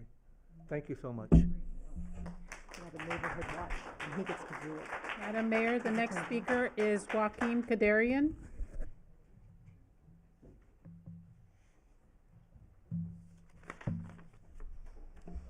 Hello, hi, council members. My name is Dr. Christy Kadarian. I'm a Sierra Madre resident and property owner, and my property is just adjacent to the Meadows project.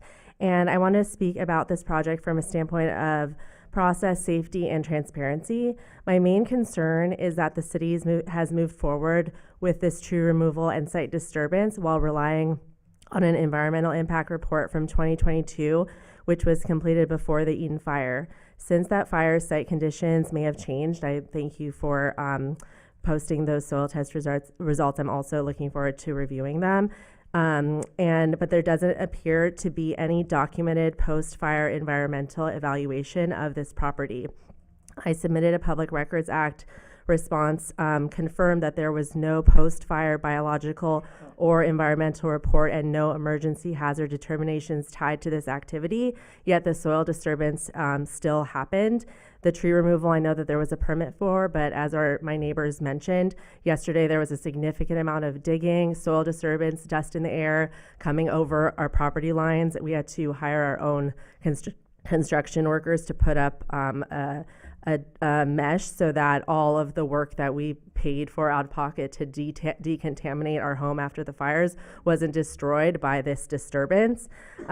Post-fire landscapes can behave differently. Soil chemistry, ash, and particulates can change how dust moves and how exposure occurs.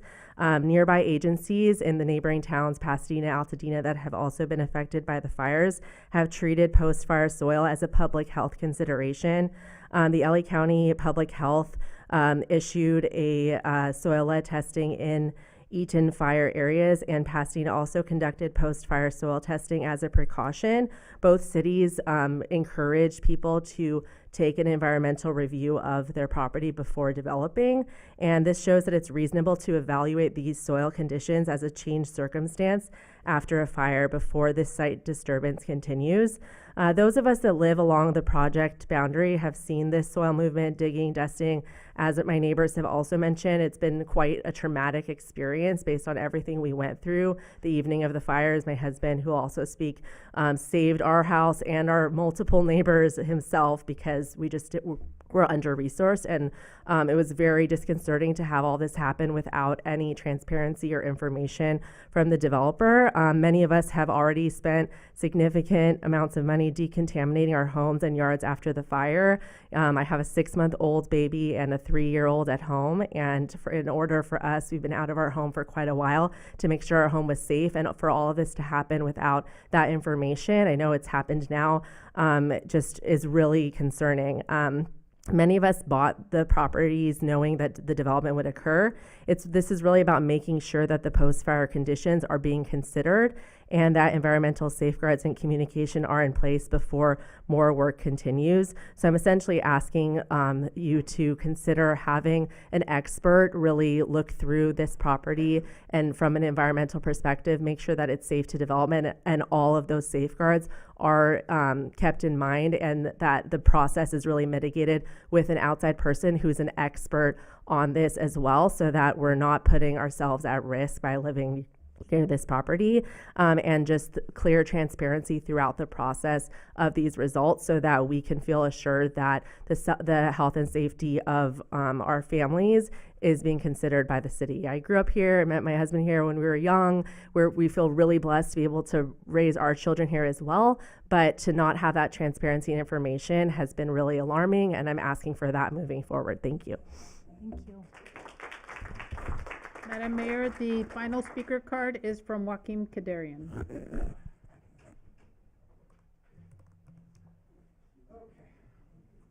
As my wife had mentioned, I was born here. We met here at Bethany Church as children. I have a vested interest in this city. I own 5 parcels here. I house 10 families and rental properties, and we also have our home alongside on Edgeview. I did stay. I stayed that night. I saved my home. I saved that whole row. 7 homes I saved. We did not get a police heads up that the fire was here. It was already burning Hastings Ranch. We were already on our way out when the police came. I came back to the place, fought the fires, saved my neighbors' homes. Water was gone at 1:30. 1:30 there was no water. I was here, the Pasadena Police Department came, they gave me shovels, and I was shoveling dirt to save these homes.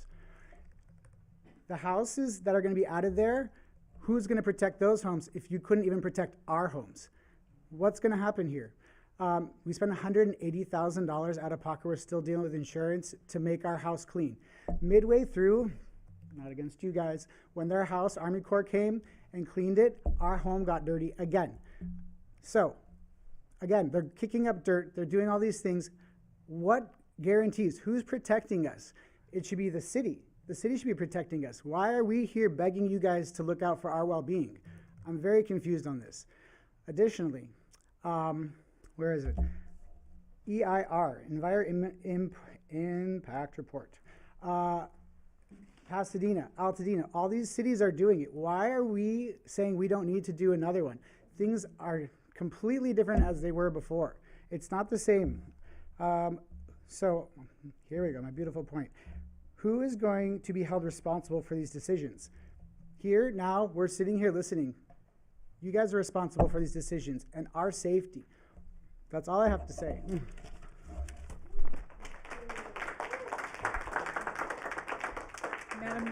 Madam Mayor, there are no other speaker cards submitted for items not on the agenda. May I make a brief comment? Sure. To help address some of the concerns, to talk about what the next steps are. The city did receive today the soils report. So when we received it, we posted it. We haven't even looked at it yet because we just received it today. We're going to be working with our engineers. So it's either going to be Transtech or Wildan, the people we have on retainer, to look at that soils report. And although the soils report has its own recommendations on what needs to happen going forward, that's their recommendation. We're going to rely on our experts for their own recommendation. If you go on the city's website, it's been redone with respect to the Meadows project. So you'll see it's a lot more organized, it's a lot cleaner, it's a lot more easy to follow. One of the things on there now is the condition that's going to be imposed on all grading and excavation permits going forward, because the grading permit hasn't been issued yet. And that permit condition, the general language is there right now, but that permit condition will include a soil management plan, which we will publish when that's ready to be published.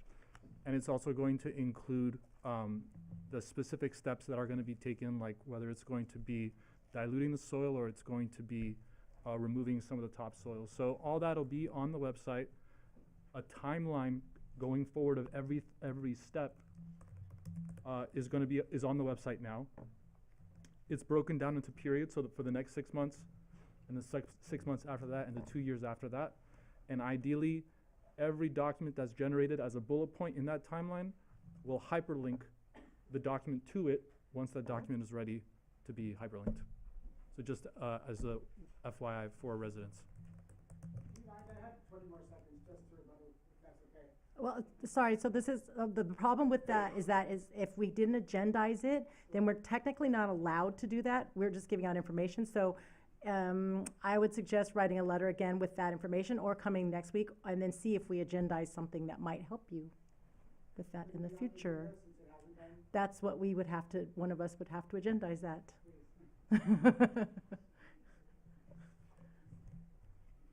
All right, so thank you so much, everybody. And thank you, City Attorney. Our next section is public hearing, and we have a public hearing resolution 2609. Can you present that from, is that from planning? Senior planning Wolf? Aha. This is another area we are developing. Thank you so much.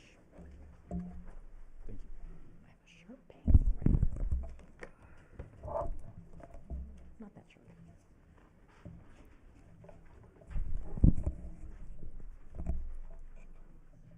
Good evening, Mayor Pro Tem, and City Council. Tonight's public hearing is for the consideration of the certification of the Environmental Impact Report, a mitigation monitoring and reporting program, and a tentative tract map considering for the Ginkgo Stonehouse residential project. Tonight, for introductions, we have city staff here. Myself, a city attorney, fire chief, police chief are here. Representing the Ginkgo Stonehouse property is Chad Stadnicki, who is sitting behind me, as well as Steve Austin. And from BCS Environmental, we have Eric Turner, who's sitting behind me as well. So the current considerations, as I said, were for the certification of the EIR, a tentative tract map, and a mitigation monitoring and reporting program. And per the Sierra Madre Municipal Code, the City Council shall approve, conditionally approve, or disapprove a tentative map upon the recommendation of the Planning Commission. And that recommendation to approve the project as proposed was forwarded by the Planning Commission last month. So at this stage, the designs of the homes are not in review. The City Council's approval grants the developer 24 months to complete grading and infrastructure improvements, then formalized by the City Council with the certification of the final map. Over the 24 months following the City Council's approval, the developer may submit home designs for the city's approval in hillside development permit process, which is considered by the Planning Commission. So tonight's public hearing outline will be the staff presentation, followed by questions for staff. The applicant also has a chance to introduce themselves and make a presentation. Then the council will have the opportunity to ask the applicant any questions. There will be an opportunity for public comment, and then City Council's deliberations, followed by a decision or a continuance. The project site encompasses two land parcels at 935 and 965 East Grandview Avenue. It's located on the east side of the city between Foothill Avenue and Stonehouse Road. The land area totals 9 acres, and the site is surrounded by existing residential development. Particularly to the north is the Heflin House, and to the east is vacant land, which you see shaded in red there. It was once part of the scope of the project, but is not currently considered today. At 935 East Grandview Avenue, there is one single-family dwelling of 1,700 square feet, and at 965, there are 3 single-family dwellings, 1,800, 1,400, and 1,500 square foot each. The Sierra Madre General Plan designates the land use of the site as hillside, which is aligned with its zoning as hillside residential. And now I'd like to turn it over to our city attorney to go over some contractual background and property transfers of interest. So as the city council is aware, there was a settlement agreement that was entered into between CS Stonehouse and the city of Sierra Madre back in 2010 to basically tentatively settle the agreement on the condition that certain entitlements are approved by a certain date. because this project has taken so long to come to the city, we've had to push back those deadlines 14 separate times through through tolling agreements. So that's why you see we're currently on our 14th tolling agreement, which is set to expire June 30, 2027. The tolling agreements, together with the settlement agreement, have a framework set up where the applicant is supposed to develop a project subject to design guidelines that have been pre-approved by the city. So long as they stay within those design guidelines, and so long as the city meets those entitlement deadlines, the litigation in this case will be dismissed. There have been multiple. Next slide. This parcel has changed hands multiple times. You can see it started as CS Stonehouse, and then it became Ginkgo 1, and then Ginkgo 1 split off into Ginkgo 1 and Ginkgo 2, and then Ginkgo 2 became CYTS USA. I believe we're dealing with CYTS USA. That's the other property. So Ginkgo 1 is the one we're considering tonight. Ginkgo 1, apologies. Ginkgo 1 is the one we're dealing with today. And just by way of background, Ginkgo 1 and Ginkgo 2 have an MOU, so all applications are being processed by Ginkgo 1. Thank you, City Attorney. And to move on to the project description, it does include 4 acres of passive open space, which will be non-buildable. This is located within the northern portion of the project site. In addition to being non-buildable, it will also include brush management and fuel modification. The primary scope of the project is for 9 single-family residential lots, which will include custom homes.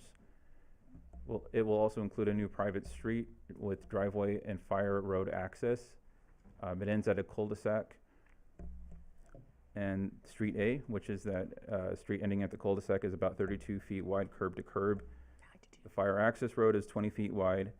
It includes a curb on one side of the road and rolled curb and gutter on the opposite side, and abuts a crib wall varying in height from 2 to 20 feet.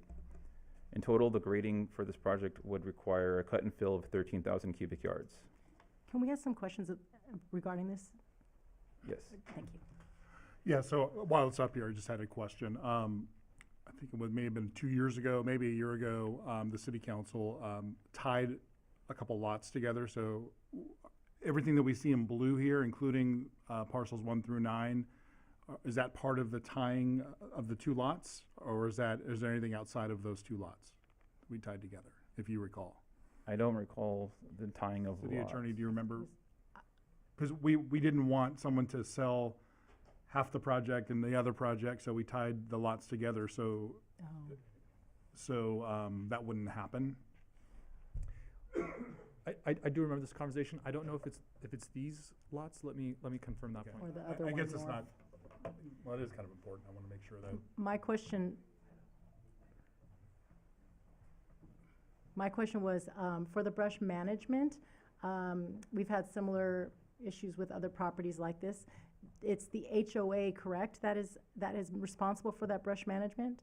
The HOA will have that management responsibility, yes. Okay, and when does that start? Is it started now? The HOA isn't formed, Okay. but the current property owner is still responsible for brush abatement. Thank you. So I watched the Planning Commission meeting from December in which this project was discussed by the Planning Commission, and I think the answer to that question given at that time was that the individual homeowners that would have this portion of the open space as part of their parcels would be responsible for the brush abatement. So I'm just not sure. So 4, 5, and 6? Which is correct, or maybe it's both, which would be better. There will be a fuel modification applied to the entire project site. The 4 acres of open space will have a special easement and special fuel modification requirements for that. And that will be responsibility of the homeowners association, not the individual property owners? It's yet unclear whether it applies to the easement or to the homeowners association conditions, covenants, and restrictions, or rules and regulations. I'm getting, oh, yes. Thank you. Good evening, Eric Turner, VCS Environmental. So, yeah, right now currently the way it's written is that the brush management will be responsibility of lots 4 and 5 because they are in the brush zone.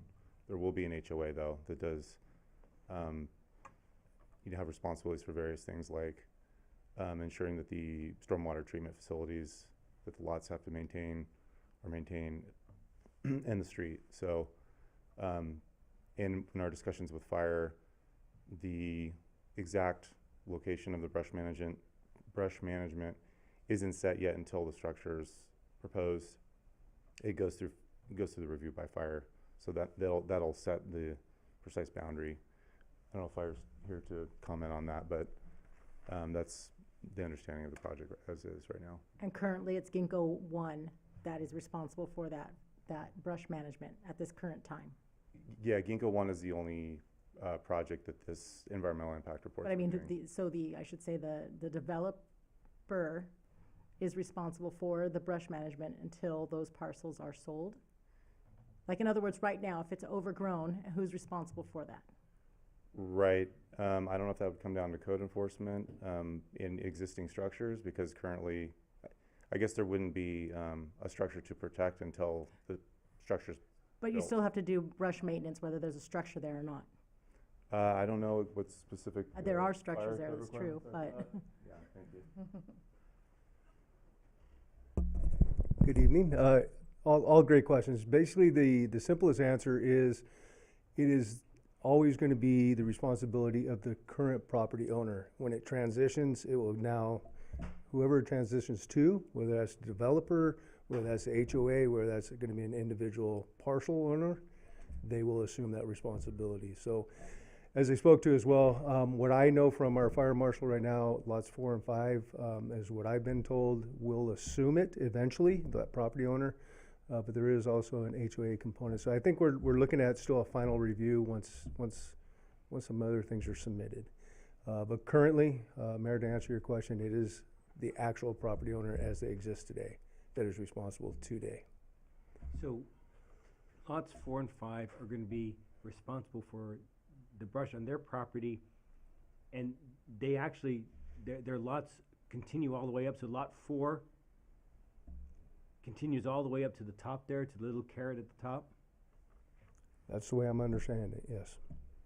In the review and the way it's been explained to me, yes. Our fire marshal is the one that's handling this in the review. So if I could I ask Planner Wolf, because I mean, that's, I think you guys are responsible for the lots, right? Responsible in which way? Well, I mean, like, you know what the lots are, what the lines are, you know what APN numbers they are, that's my point. That is correct. Okay, and so lot 4 goes is where the 4 is, and then all the way up that red line, all the way up to the top. That's correct. It meets the property boundaries. Okay. It's a hillside like this. Yeah, no, and it goes straight up like this. The homes that are on the property, right now on the lots, are they inhabited? I don't believe so. I did ask our utilities manager, and I don't think there's any water running currently through the That's not utilities. true. Wait, would you like to check on that? I can double check though. Yes. Correction, there are tenants. And so they're responsible for, right now, are they responsible for the brush clearing? They're not. The property owner is. The property owner is, yeah, they're rentals, okay. Thank you. All right, thank you. Did you have more? Oh, wait, I'm sorry, Alex. I'm sorry. To answer Councilmember Garcia's question, you're right. There was a lot type for these two parcels. So 935 East Grandview and 965 East Grandview, and it's been recorded on title. So the EIR is going to cover those two lots that we tied together. Right. Okay. Thank you.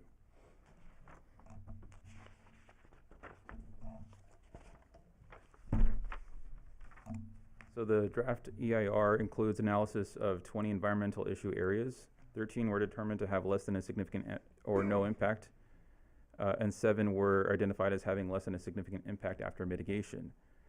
During public review of the draft EIR, 6 comments were received.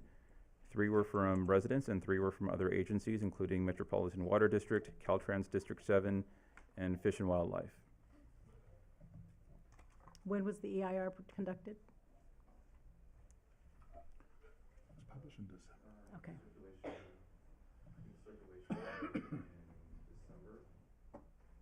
So Yeah. So it was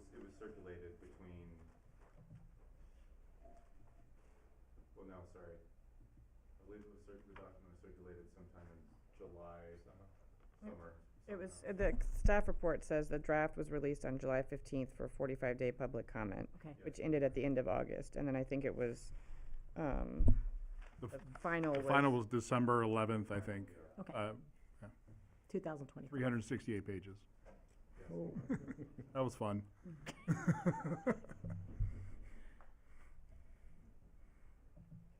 So to go over some of the public comment response, the comments were received regarding water supply and utilities, concerns that new residential development would strain local water resources, also questions regarding long-term water reliability during drought conditions, and requests to protect existing regional water infrastructure.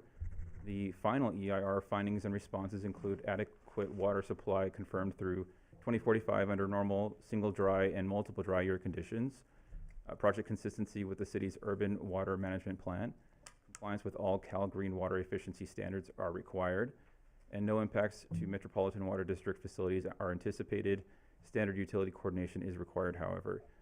Under this environmental topic area, there is less than a significant impact.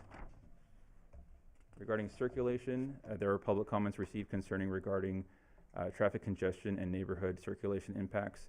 There are also questions about the adequacy of transportation analysis.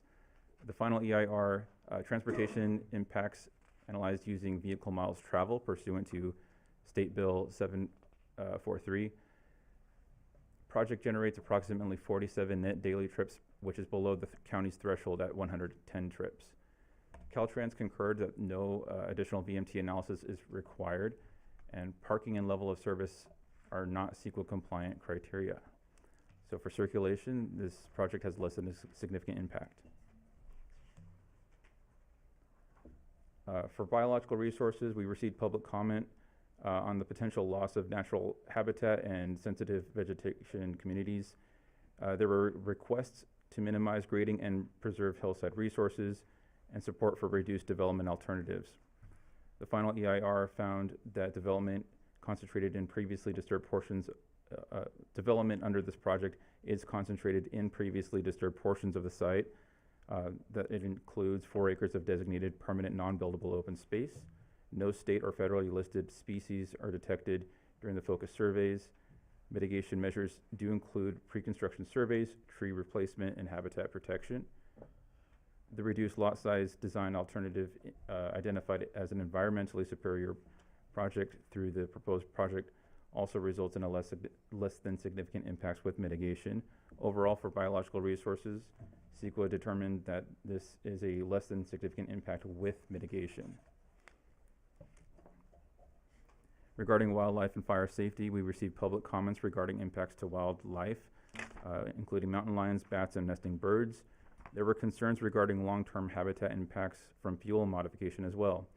The final EIR includes findings that wildlife surveys were conducted, no listed species were observed, expanded mitigation adopted for bat protection, including seasonal surveys and compensatory roosting habitat if needed. Fuel modification required pursuant to the city's fire code and reviewed at building permit stage. Vegetation management balanced with biological mitigation and open space preservation. Overall, for wildlife and fire safety, CEQA determined that it has less than a significant impact with mitigation. Planner Wolf? Yeah, can I ask a question? We talked about fire safety related to the area upslope from these homes. The homes that we've got, the landscaping that will be done around them, typically we do drought tolerant and native, but recognizing that native in California includes things that burn, because these hills used to burn. Are we including drought tolerant, native, and fire tolerant? Is that a null set? Like, what are we doing to consider the fire part of it? As we know, the embers were coming over from the Eaton fire, landing on all kinds of things. I'd hate for them to land on a native plant in somebody's yard and use that as a ignition source. Thank you for the question. The fuel modification does include modern standards and will require certain things like defensible space and the updated requirements for Zone 0 clearance. The city's water efficient landscape ordinance does not currently include, as far as I know, any fire-proof landscaping, but it does include native and drought-tolerant plantings.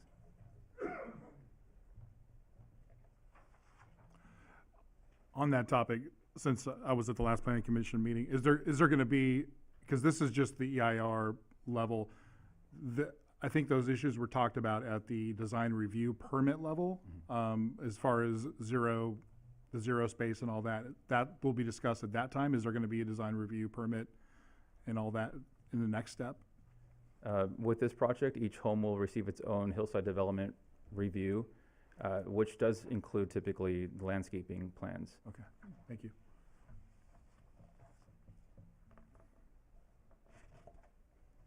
With regard to aesthetics, we received public comment concerns that the project would alter the hillside and rural character of Sierra Madre. There were also concerns regarding night lighting impacts on wildlife and nearby residences. The final EIR response to this, the project complies with the hillside management standards and the general plan policies. Grading is minimized in steeper areas of the site. Permanent restrictive easement limits the future development in sensitive hillside areas. And lighting is going to be required to comply with the city's dark sky ordinance and shielding requirements. Overall, with aesthetics, this project has less than a significant impact.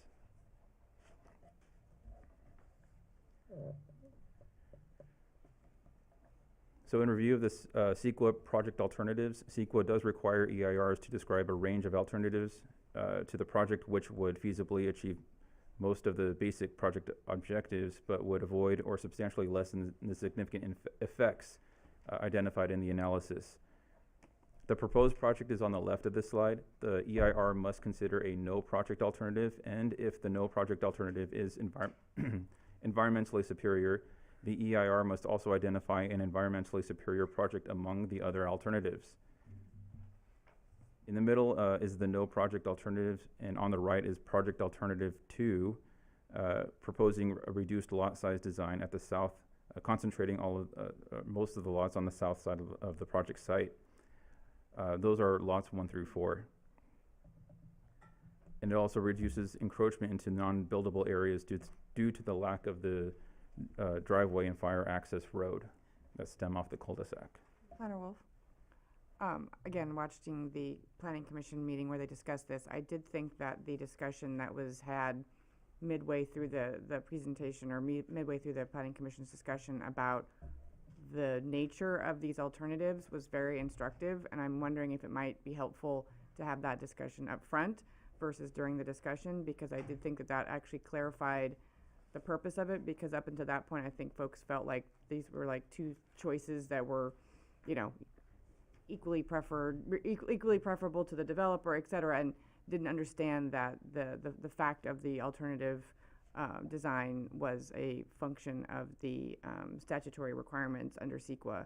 So I wondered if maybe you wanted to expand a little bit on, you know, why that alternative is there, and sort of in other projects, you know, what choices that developers make for purposes of that second alternative. Thank you for the question. I might like to turn that over to Eric Turner.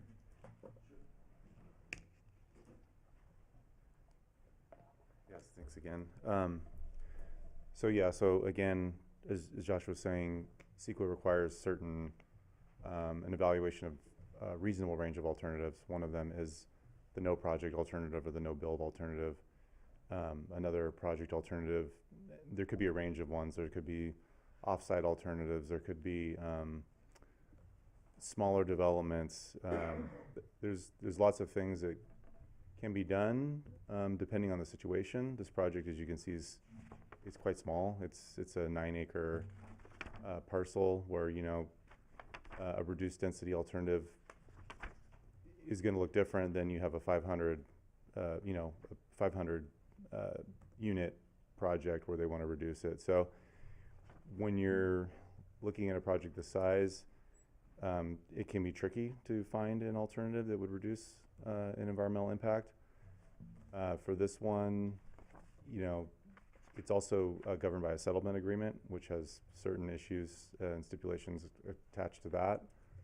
So, you know, we wouldn't propose something dramatically different that would then completely not meet the objectives of that project.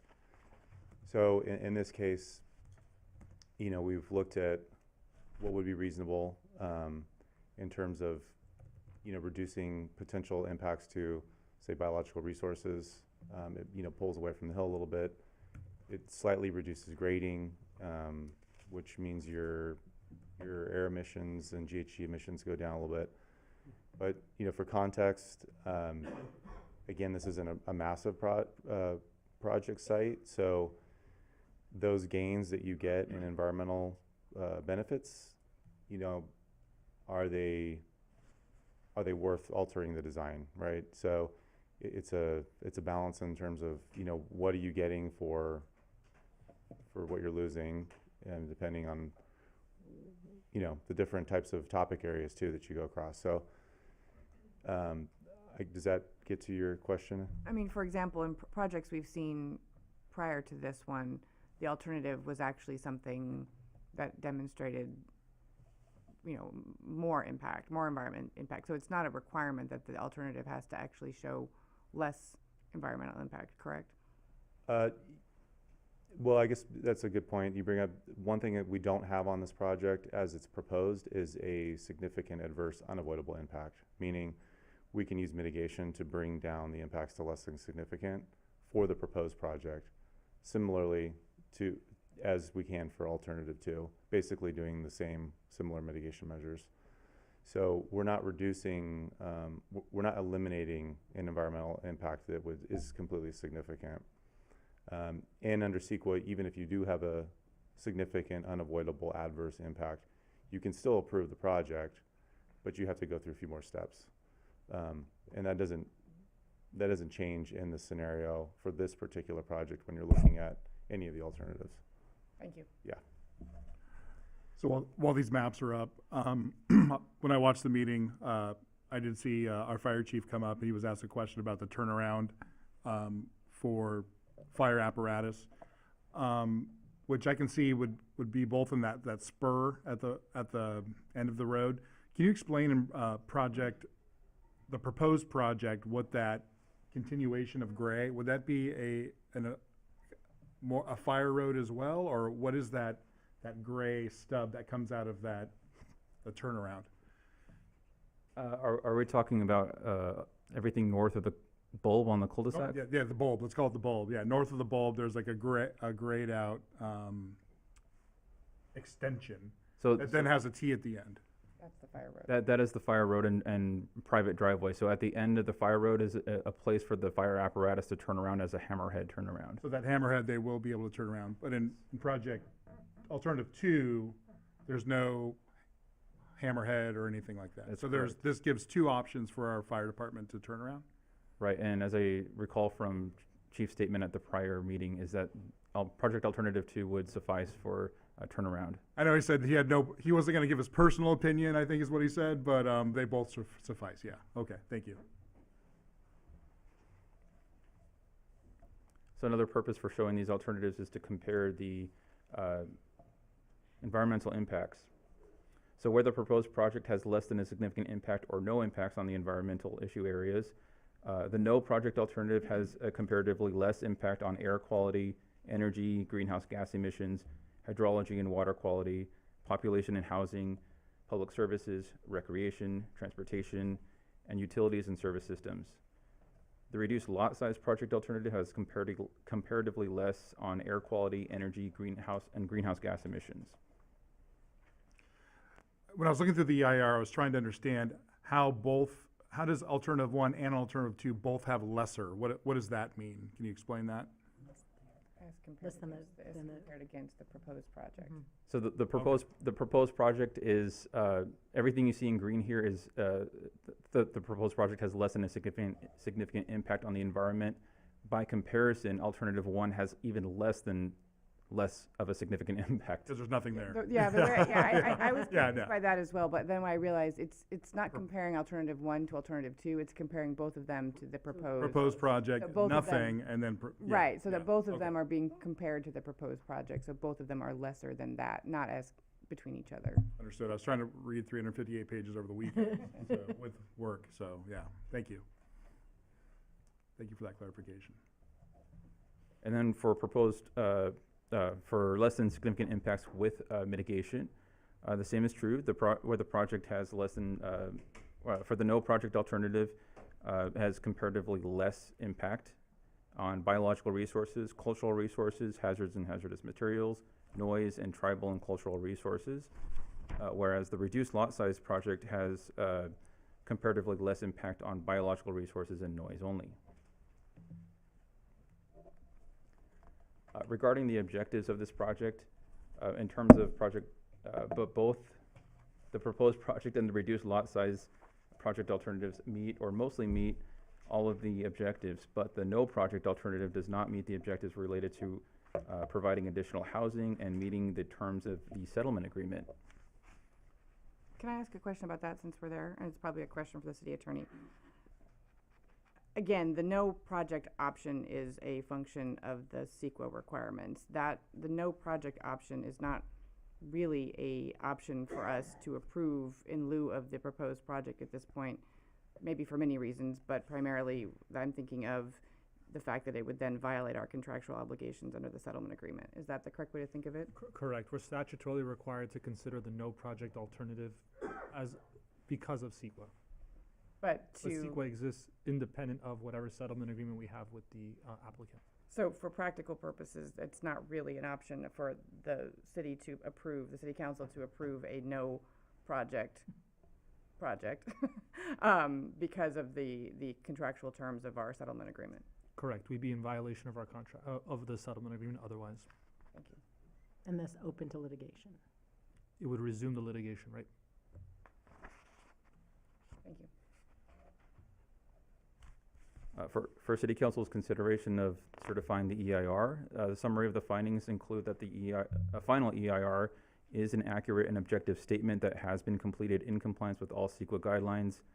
The Planning Commission reviewed the final EIR and considered its information prior to making the decision.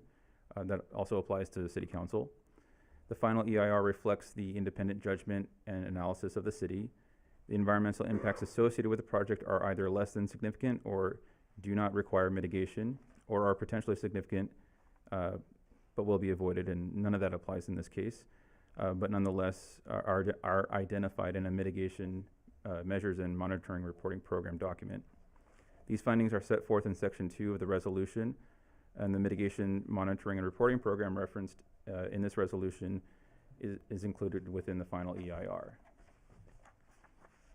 For City Council's consideration of the tentative tract map, a summary of findings include that the proposed map and design or improvement of the proposed subdivision are consistent with the Sierra Madre General Plan, that the site is physically suitable for single-family development in the hillside at the density proposed by the development. The design of the subdivision or the proposed improvements are not likely to cause substantial environmental damage or substantially and unavoidably injure fish or wildlife or their habitat. The design of the subdivision or the type of improvements is not likely to cause serious public health problems. And finally, the design of the subdivision or the type of improvements will not conflict with easements acquired by the public at large for access through or use of the property within the proposed subdivision. These findings are set forth in Section 3.4 of the resolution. The alternatives for the City Council's consideration tonight are to approve the proposed project as recommended, certifying the EIR, adopting the mitigation monitoring and reporting program, and approving the tentative tract map as proposed. City Council may approve the project alternative number 2, continue the application under consideration to a date certain, providing staff and the applicant with direction, or disapprove the project and denying the application under consideration with findings cited. Excuse me. The recommendation is for the City Council to approve the project as proposed. This recommendation comes from the Planning Commission, and I want to clarify too that during the Planning Commission, it was staff's recommendation to approve alternative number 2. I want to further go over the environmental mitigation here. There's a summary of mitigation measures. It does include oversight by qualified biologists, archaeologists, paleontologists, certified arborists, and Native American tribal representatives. Grading operations will also be limited by the mitigation monitoring and reporting program, where no heavy equipment would be allowed within 10 feet of any off-site structures. That would address one of the residents' concerns with regard to her carport. And then I also wanted to go over key conditions of approval for this project. It will require full compliance with the environmental mitigation measures. It will also require geotechnical investigation at the site of each home prior to its construction. There will be limited construction hours. Those are standard 7 a.m. to 7 p.m. and on weekends and holidays, Sundays and holidays, 10 a.m. to 6 p.m. There will also be requirements for water efficient landscaping. There will also be Planning Commission approval and oversight of the HOA, CC&Rs. And there will be on-site stormwater retention for each home. And I do want to clarify here, that was implemented through special condition number 21. The applicant did bring up an issue with that, and staff is reviewing. And if you would like to ask a question about that, we can answer that. There will also be fuel modification plan for the project site overall instead of individual lots. That concludes my presentation. Did you have a question? I did. Councilmember Parkhurst?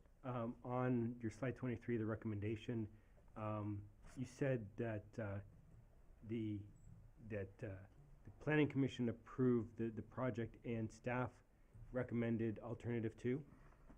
Sorry, to clarify that, the Planning Commission is recommending the City Council approve the project as proposed. At the time that the public hearing was done before the Planning Commission, staff presented the report with a recommendation to approve project alternative number 2. And why is that? Because it was found through the EIR that it is environmentally superior. As I stated before, it has less grading impacts to the northern portion of the site and will not require that driveway and fire access road. And what was the Planning Commission's rationale for the proposed project?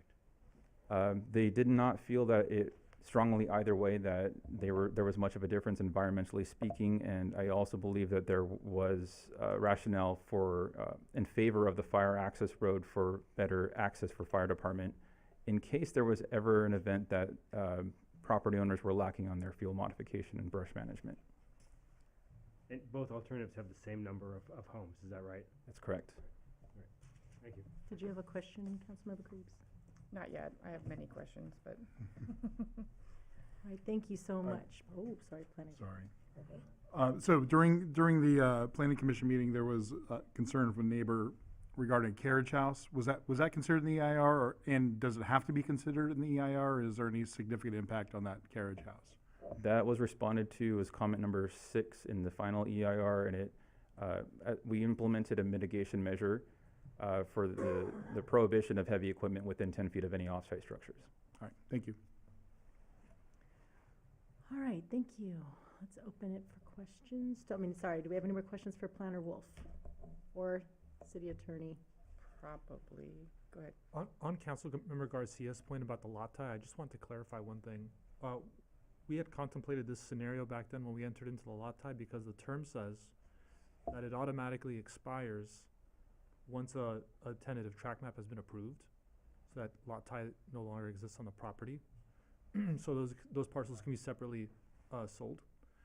But notwithstanding that, if a tentative tract map is approved, I think the city is also going to file a release of the condition of the restriction here. Okay. The lot tie? Of a lot tie. And the last time we saw an EIR, the tentative tract map came after. We're doing it at the same time. Is this typical, or is it just happened that way? It's actually typical that they happen simultaneously. Okay. Thank you. If I can just follow up, so then the lots will be subdivided for the homes that are there, or are they gonna stay as one overseen by the HOA? They're gonna be separately sold, but one HOA is going to we don't have any role in the HOA, so the HOA is a private organization that's gonna govern the maintenance of the To lots. be subdivided into 5 lots. Right. Okay. 9 lots. 9 lots. Nine. I'm sorry, yes, thank you, 9 lots. Any other questions before we go to public comment? Yeah. So just, I have sort of an overall process question, which I don't know who is best to respond to that. I guess I'll start with that. So, we were asked the question about design review, and you referenced this hillside development permit process as kind of a corollary process to what we would consider the typical design review. It might be helpful, I think, to understand, is that sort of the same thing? Under what standard is that reviewed? I'm just kind of wondering sort of what the next review process looks like, and is it similar to our design review process, and are there meaningful ways in which it diverges? Thank you for the question. Hillside development permit process is similar to design review process, wherein we do look at the architecture and style of the home. But in addition to that, we look at its impacts into the hillside open space area and make sure that, for example, that there's a site suitability analysis required and a line of sight study. Certain intersections identified in the code will have to be analyzed, and if the project has significant line of sights from those intersections, that would have to be considered in the approval of the hillside development permits. And that would similarly, when you say line of sights, would that also then consider the interaction of these homes with the surrounding residents? I know the one resident with the carriage house, her property is adjacent to a number of these sites. So that process would take into account things like looking into her backyard, looking into her windows, and making sure that like some of those effects are mitigated as we've seen in other projects. And so the concern regarding privacy is a discretionary finding for the approval of a hillside development permit. And that's a good segue. So the standard of review is discretionary, right? This is not a what's the word I'm looking for? Ministerial process. That's correct. So it is discretionary. Okay, thank you. And then I have very specific questions about the conditions of approval, so maybe I'll let other people ask more general questions before we get into that. I did make a mistake too. I believe there is a presentation from the applicant. Oh, okay. So I don't know if some of those might apply after that. Either way, I'm fine either way.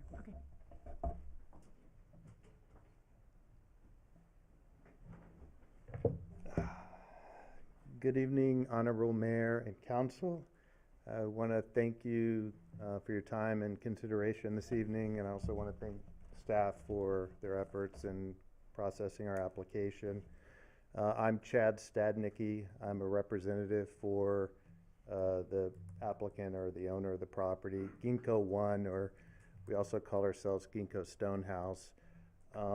It sounds like some of you have looked at the Planning Commission meeting video. So some of this might be redundant, but for others who haven't, I did want to kind of just go over a couple of general items about the project. As mentioned, the project has a lengthy history, and there's some unique circumstances about it.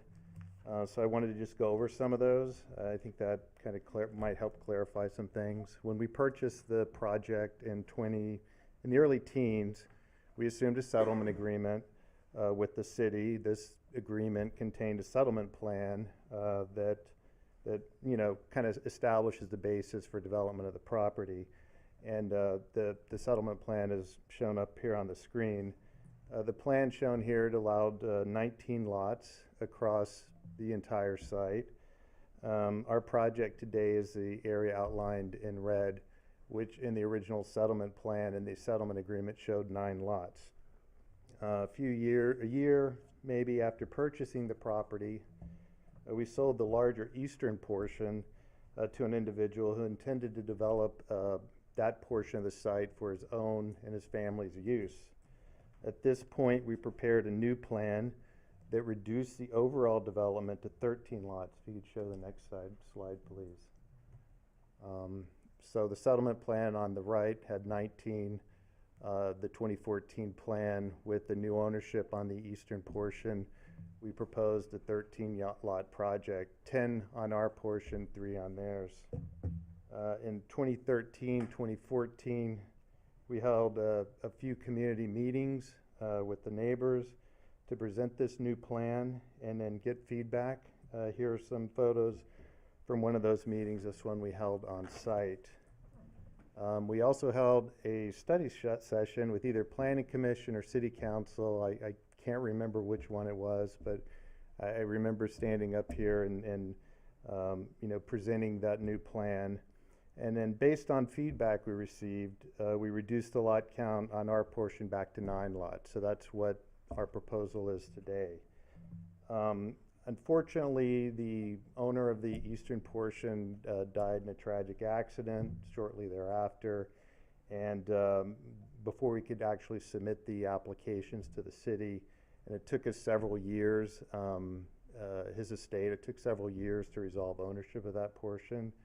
Now that that's been resolved, it allowed us to kind of move forward with the project, and that's, you know, what we've been working on with the EIR and with staff for the last, you know, year plus. So tonight we are seeking approval for this project. It's been a long road. Hopefully we can get this thing moving. You know, approved project for a 9-lot subdivision on the western portion of the site that is consistent with the settlement plan and as responsive to community input and input from staff. I do want to, you know, ask council to also allow us to proceed with the original development plan as opposed to the alternative 2. I'm going to spare you some of the technical arguments I made at the Planning Commission, but we feel that the original alternative is preferable from a marketing standpoint, also for providing some additional fire access to the back of the site. And we think that the environmental benefits of going with alternative 2, as pointed out in the EIR, are pretty minor, and in any way, you know, both the originally proposed project and alternative 2 don't have any significant unavoidable impacts. So as far as CEQA goes, and VCS can correct me, you know, the project, you know, passes muster with the CEQA process and can mitigate all impacts to less than significant. So if you have any questions for me, I also wanted to point out we also have our project engineer, Steve Austin, here, who is more versed in some of the details of the engineering and design. He can answer questions. I can also answer any questions you have. Thank you. Thank you. Questions from council for either Planner Wolf or our presentation? Yeah. I was looking at a map, and this project abuts, I think it's 1901 Stonehouse, which is the search and rescue headquarters for Sierra Madre. Is there any impact to that facility? It's a little bit unique from other homes. Has that been considered, and is there anything that we should be aware of with that? Thank you for the question. You are correct. The Sierra Madre Search and Rescue does abut the project site, but there have been no identified impacts to the Sierra Madre Search and Rescue. At one point in the past, Sierra Madre Search and Rescue did approach the city and ask if they could get in coordination with the developer to acquire an extra 20 feet of land for their own property, but I never saw that come through. Okay, great, thank you. Councilmember Creeps? Yeah, so I suppose probably, Planner Wolf, these are probably questions for you. So in going through the specific conditions of approval and kind of piggybacking on some of the discussion around that the Planning Commission did, there was specific talk about the construction hours and the reference to the municipal code relating to that. And I'd understood from that discussion that the approach that the Planning Commission preferred and wanted to recommend was that, you know, we list the specific parameters of that, you know, for example, the construction hours, but then make sure that it's clear that to the extent that those are changed, via the municipal code, you know, updating process, that those updated, codes would supersede whatever's listed in the conditions. And I didn't really think that the revised condition 14, for example, actually did that. I still feel like it actually just provides that these will be the construction hours. And there are a number of other references to the municipal code, you know, throughout the conditions of approval. And I was just wondering if it made sense to just make it clear that with respect to any reference to municipal codes in the conditions of approval, they should, you know, be, you know, as may be amended from time to time, or, you know, as otherwise provided in those codes, so that we could have the same effect, such that if these code sections get updated in the future during the, you know, length of this project. Obviously, this project's been going on for a very long time. I suspect all of these codes were different or not even in existence in 2010. So I just wondered if that was a way to mitigate that issue, and it would cover a number of places in which that comes up, you know, like 7 and 13, and, you know, there's a number of references to the code, and do we want to make sure that it's clear that those are code sections that will apply as they are amended? Thank you for the question. In response to that, to your concern regarding the construction hours, I'm also seeing conditions 13 and 14 closely related to each other. We can amend that condition. I think we can also merge conditions 13 and 14 into one and include language like as may be amended from time to time. And then to further answer your question, I think we can also revise these conditions wherever there's a municipal code referenced to also include the language as may be amended. That's great, thank you. And then just specifically, I know we've talked a lot about grading tonight in a context of a different project. So I'm just wondering if, you know, a similar grading plan and mitigation plan will be part of, you know, the process going forward, you know, perhaps under, you know, construction-related activities, compliance number 13, or elsewhere through here will then require at some point during the process a similar grading and dust mitigation plan as we have been talking about for our other project. So I believe this is going to respond to our city attorney's new condition for every grading permit. I want to ask a clarifying question. So there are current standards in place for dust mitigation, but what we don't have and what's unique to the Meadows project is soil testing. Are you proposing having a condition for soil testing as well? That wasn't specifically my question. I was just thinking about the fact that the project at the Meadows is, you know, has this. I didn't know if the grading mitigation and the dust mitigation plan was a function of that process because it did have its own development agreement, a separate process, or whether that was a function of any project in town that requires sort of some mitigation or some grading plan that has to be approved. Right. So every project in the city has to get city approval for some kind of grading permit. Those grading permits generally have standard conditions. What's unique about the Meadows is the grading conditions imposed on the Meadows, specifically with respect to the soil, are going to be informed by the soil testing that's going to be done there. We don't have any soil testing for this site because it wasn't part of the burn area. I mean, as far as I'm aware, there are no structures that burned around it. So the soil testing for the Meadows project was not part of the original grading plan because it was obviously much before the fire situation. So that was part of what was discussed last week at the Planning Commission, and the developer agreed to do the soil testing, and then that got included in the grading permit? Right. Okay. That's helpful. So, kind of on this vein of grading, I'm thinking of soil disturbances. So if there's new development and let's say a tree is removed or some type of major soil disturbance, that's not part of the grading plan. How do we mitigate for those types of issues if there is contaminated soil? I don't know that's not really your question, but is that something that we look to when there's new development and construction, as far as like just disturbing the earth? Yeah. So I'll defer to our analyst Carlson or Senior Planner Wolf. Yeah, we'll answer this together as possible. Mr. Carlson answers it. So there seems like to be quite a few trees on this Can you get, in your answer, can you speak about the trees that were removed, types of trees, considerations of that? Well, we will approach these parcels as any other residential parcel throughout the city. So individual submissions will be reviewed. They'll be reviewed for tree preservation and protection. They'll be reviewed for lid, grading, and drainage. They'll be reviewed for utilities, and that's pretty much what the Department of Public Works will be looking at.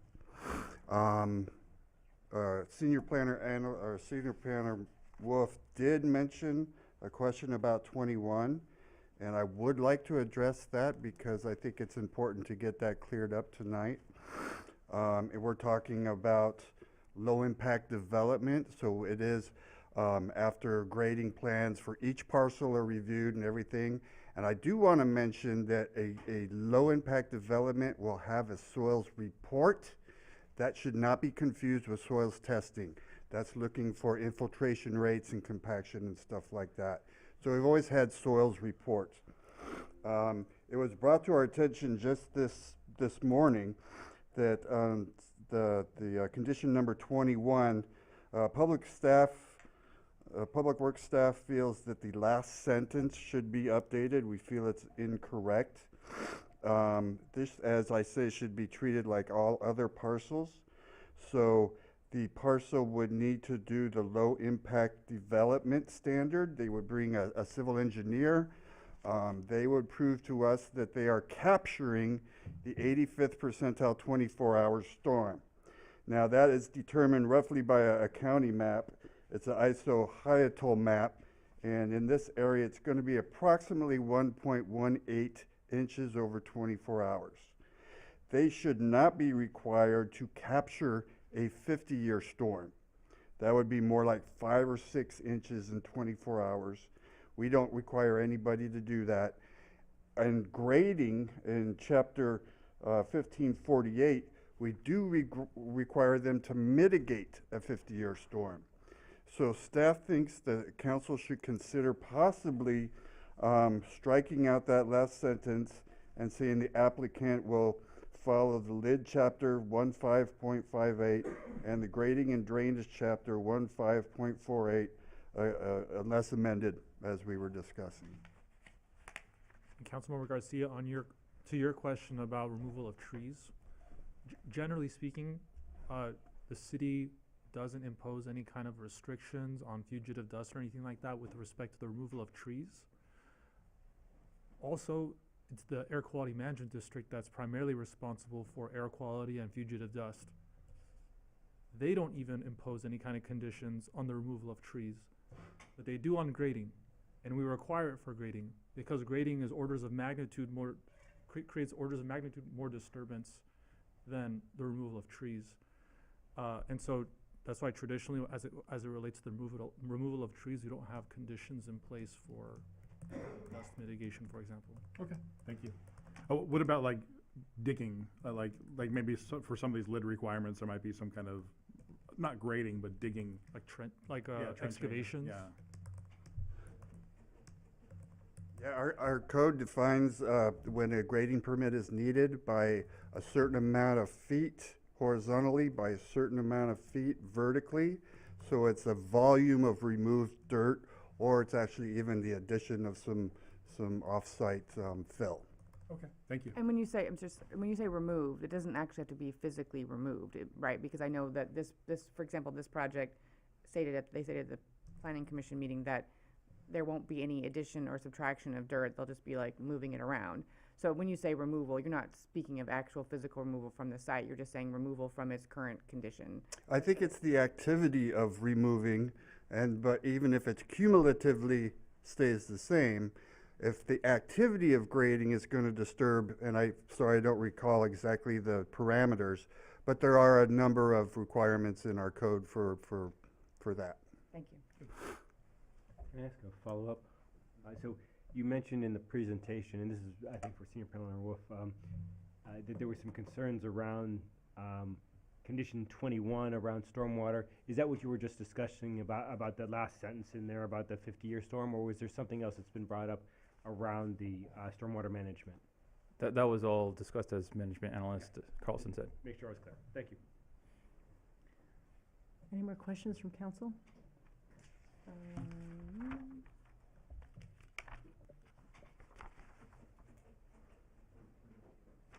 He was the contract lawyer, right? Absolutely, thank goodness. Oh, just one kind of random question. So I was reading all of the different ways in which this project, would satisfy our general plan objectives, and one of them was around our regional housing needs allocation. I'm going to assume that we expect all 9 of these homes to be in the above moderate category. That is correct. That's what I figured, but just wanted to make sure. All right, this time I'd like to open this up to public comment. Do we have any speaker cards? Yes, Madam Mayor, we have received one email which was forwarded to the City Council and uploaded to the city's website for transparency and public access. The 2 speaker cards received this evening, the first is from Caroline Brown and the second from Deb Sheridan.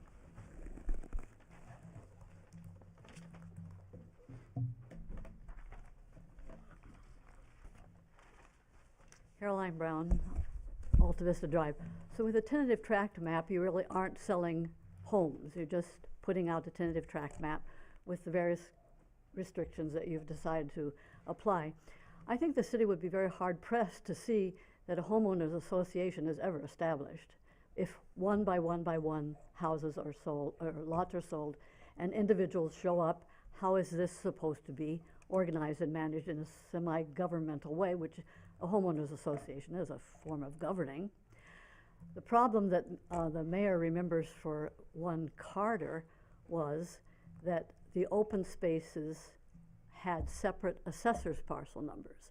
So my understanding from looking at the map, and I can't recall offhand, the two acre parcels at the top above the cul-de-sac, that's what that little rounded out thing is called, a cul-de-sac, is going to be under the jurisdiction of the people that own those 2 parcels. And there will be 1 assessor's parcel number for the site where the house is to be built and the open space that's not to be built upon. Is that correct? There has to be a condition somewhere in the deed that the people know that they can't go back years from now and say, oh, by the way, I don't need these 2 acres up here. I would like to do a lot split, because that can occur given people's tenacity, because it happens all the time. So this is one of the things I wanted to bring to your attention. The parcels above 1 Carter, the homeowners association was never established. The bank did not pay the taxes on those 2 parcels. They went back to the county. Individuals went and bought them, not knowing what the zoning was for it. They've come and asked the Sierra Madre Mountain Conservancy, would we buy them from them, and they've asked the Santa Monica Mountains Conservancy, would you buy these parcels for us? There's no money for open space purchases for property that can't be built on anyway, because the city has zoned it as 0. You can put a tent on it, but you can't leave your tent on overnight. Is the way the city has worked that one out. It's quite brilliant, actually. In terms of brush abatement, it's sort of a term of art when you think about the fact that in the Paradise Fire, embers were blowing 60 miles ahead of the fire front at a football field length a second. And we experienced that here this past year.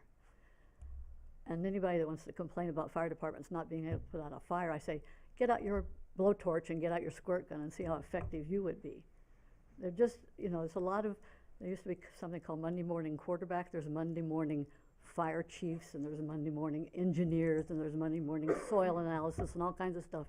So you have to really be sure you've got this all pinned down and that people can't come back later on and try to do any lot splits. It has to be in the deed agreements. Thank you. Thank you. Madam Mayor, Deb Sheridan is the next speaker.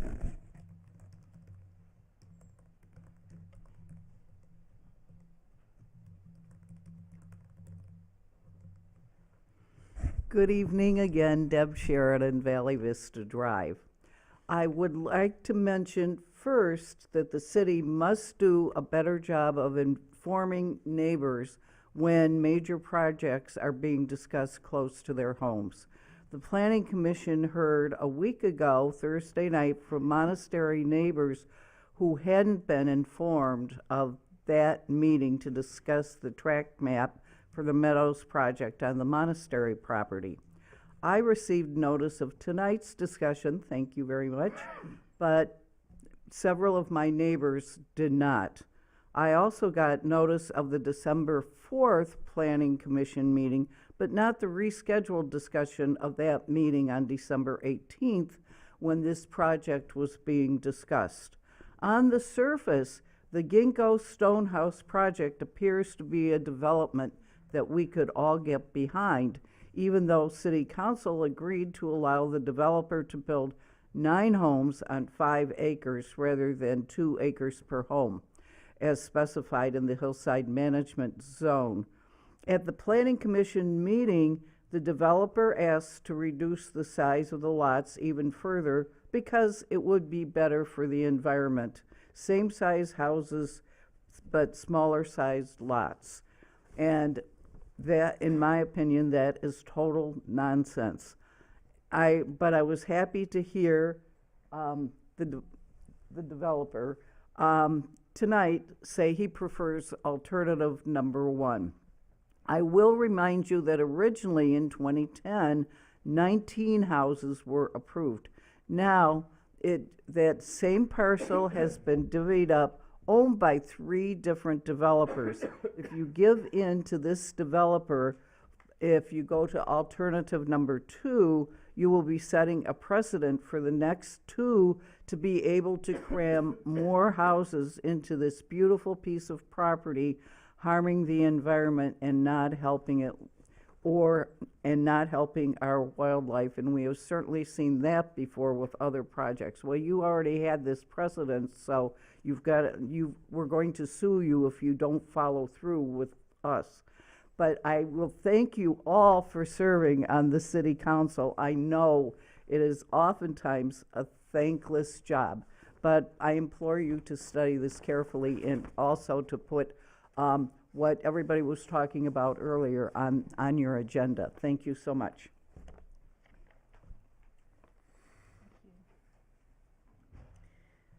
Do we have any more public comments? Madam Mayor, there are no other speaker cards for the public hearing. All right, we open this up for discussion. So, Ms. Brown's comment about the HOA and purchase, the lot split. Is there a way, and she's spot on about the lots up on Carter that were somehow split and sold and they can never be developed. How do we learn from that mistake in the past and prevent it in this situation?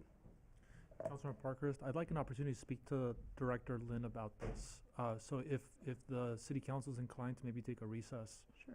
And I can chat with Director Lynn and the developer probably. It's a great timing too. I think we've been sitting for a long time. Please, let's take a break for 15 minutes, 10 minutes? What do you guys suggest? 10 minutes? We'll do a 10-minute break. Everyone stand up. Let's get the blood flowing. Boy. My hip flexors are tight. Is anyone else hot? Is it just me? No, it's hot. Okay, thank you. Mike, I know.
members, if we could get back, please. Thank you. You want, It's like an icebox in we can here. have one filled out for you. We could Yeah. ask for one. Chilly now. From feast to famine. You gotta keep you awake. I thought I was gonna get one from like when I came Yeah. out. Yeah, he didn't get a declaration when he came The only off. one I never got was a county one. When he came off of mayor. Oh. We can probably get you one. I'll Yeah. ask Roberta. Definitely. Councilor Garcia on that Montai covenant, you were the mayor, so. That's how I remember it. Oh, how funny. All right. That was a few years ago. Let's come back to order. I believe we are in discussion and we are asking some clarifications about, The open lot. yes, the open lot, and City Attorney, did you have something to share with us? Yes, Mayor, thank you. So the proposed condition, after speaking to Director Lynn and the applicant, we all agreed that a proposed condition to address the issue can read as follows. If the portions of lot 4 or 5 that are restricted as open space are ever subdivided from the remainder of lots 4 or 5 respectively, a concurrent lot tie will be recorded on lots 4 or 5 and their respective subdivided portions to prevent those parcels from being separately transferable. In other words, what happened with the Stone Gate project is that the lots were split and the property owners stopped paying their property taxes on the lot that they didn't want, and then the county took it, sold it at auction to someone that wasn't aware of the restrictions on that parcel, and then they came to the city and tried to develop it and they realized that they couldn't. We want to avoid that. So the way we avoid it is, if you split the lot, for whatever reason, if you want to have them have separate tax ID number or parcel numbers, I don't know what the reason would be, but if you split it, we're going to put a lot tie on it to prevent you from transferring those lots separately. So if the county wanted to come and take that top lot, that's already deed restricted open space, they're going to take your lot too. The properties, subdivision or not, can't be transferred separately. So language is once there is a lot split, they're automatically tied. Correct. We're going to include a condition like that. Would we have reason to know that the split had occurred? Yes, because the split would be completed through the city. Okay. All right. Thank you. That definitely satisfies that part of the discussion, because I was worried about that, especially because once we had Cal Fire come through and assess our regions up there. The region of Juan Carter was noted, and some of the other regions such as that, where you're right up against the mountain, and who has that, when the brush clearance is not done, and who has which property line. So thank you for that. Yeah, I think we're in discussion, right? Yep. Yeah. I think your concern was when we toured One Carter, we did see properties that were built out but not sold yet, and they had overgrowth all over the property, and nobody was taking care of that. We want to obviously avoid that. I want to thank our public commenter for bringing up this point. Yeah. Yeah. Yes. We did have the expert public commenters today. Anything else for discussion? So I have a bit of a process-related question. So we've got, I think, at least 2 modifications, thank you, to the, what is it? Is it an ordinance? Is it a, whatever? Specific conditions of approval, I think. Thank you, specific conditions. The tentative tract map. Tentative tract map. So, it seems like if I'm taking the general temperature, I think we're inclined to go forward with it. What's the easiest way to do those conditions? Because they were pretty technical and detailed from both city attorney and Mr. Carlson and Liz Carlson.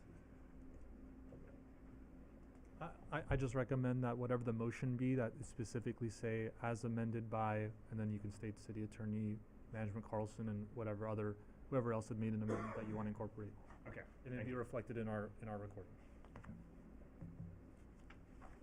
Remind me too, that map did show a line between 4 and 5 that was distinct, so if it does get split and they get tied, there's a distinction where and which part of that property is tied to which lot, 4 and 5?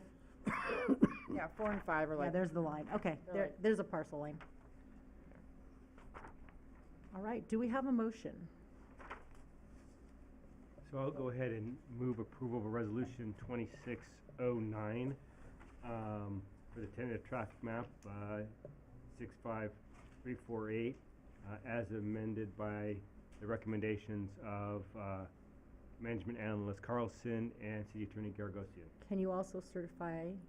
Well, and, hold on, and the planner Wolf with respect to the references to the municipal code. Oh, and Planner Wolf with respect. Do we need to do this in order? I feel like the planning And commission had to certify the environmental impact EIR report. first. There's no requirement to do the EIR first, but certainly I think they should be separate motions. Oh, okay, Oh. because they're under the same resolution? Yeah, are they in the same resolution? currently? Mm-hmm, 2609. Then we can just adopt the single resolution. So if we do the resolution, it incorporates the EIR. Right.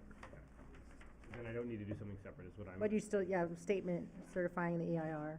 Okay, so I'll try to restate this. So I move to adopt resolution 2609, approving tentative track map 65348, certification of the environmental impact report and approval of the mitigation, monitoring, and reporting program or plan, as amended by Management Analyst Carlson, Senior Planner Wolf, and City Attorney Garagosian.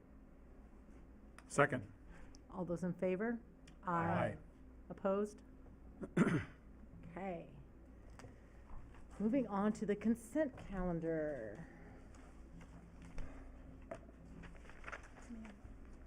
All right. And City Clerk, can we please read the consent calendar by title only? Thank you, Madam Mayor. The City Council is asked to consider several items on the consent calendar this evening. The first is the regular meeting minutes from the January 13 City Council meeting. The City Council is asked to approve. There were no amendments or edits suggested by any of the council members prior to tonight's meeting. Consent item B is resolution 26-08, approving certain demands. It is staff's recommendation that the City Council adopt resolution 26-08. Consent item C is the San Gabriel Valley Municipal Water District grant and implementation of an acoustic leak detection program. Staff recommends that the City Council approve this grant and the program.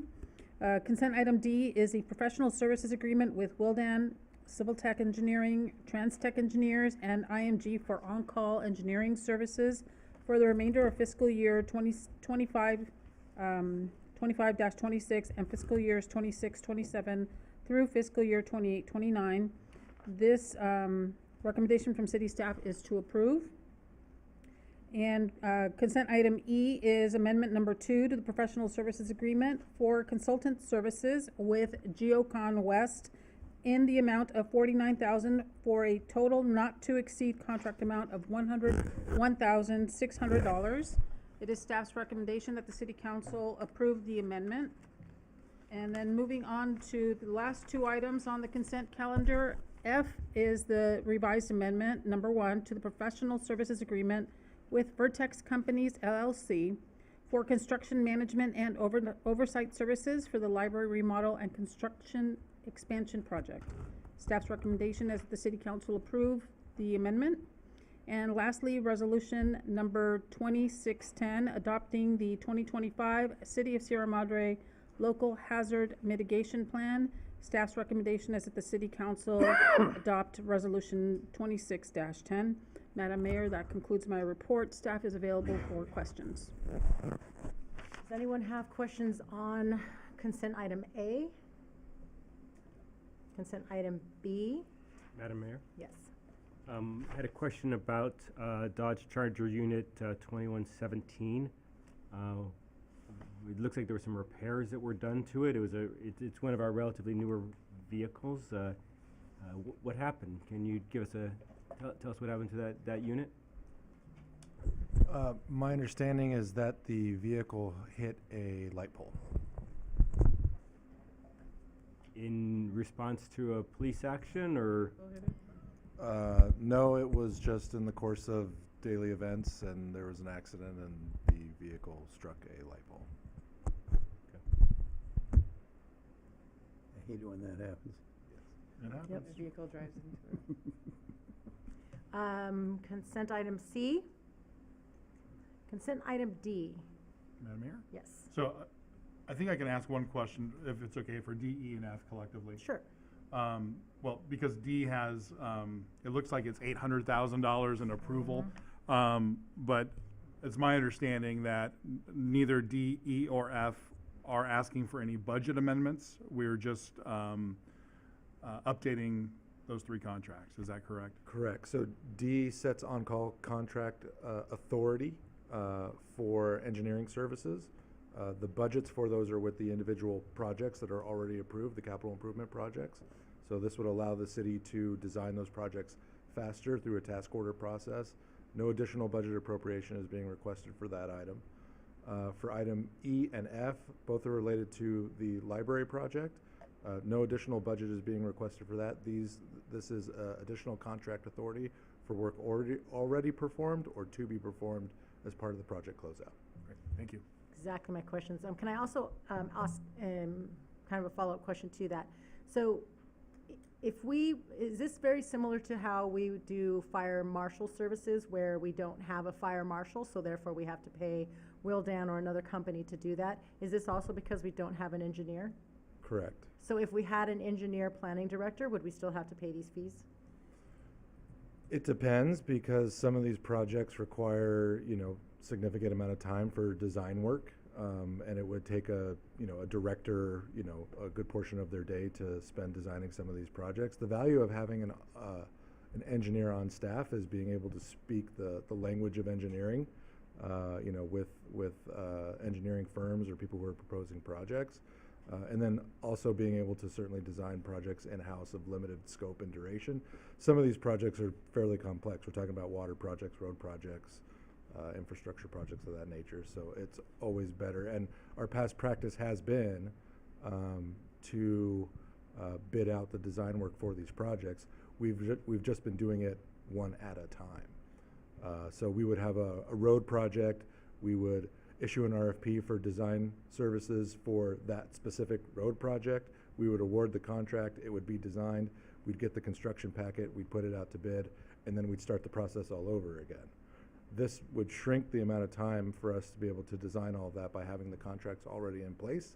We just call the engineering firm. We say, hey, we have these 2 projects, 3 projects, they need to be designed. They give us a cost estimate, and we issue that task order, and then they begin the design work without having to go through an RFP process all over again.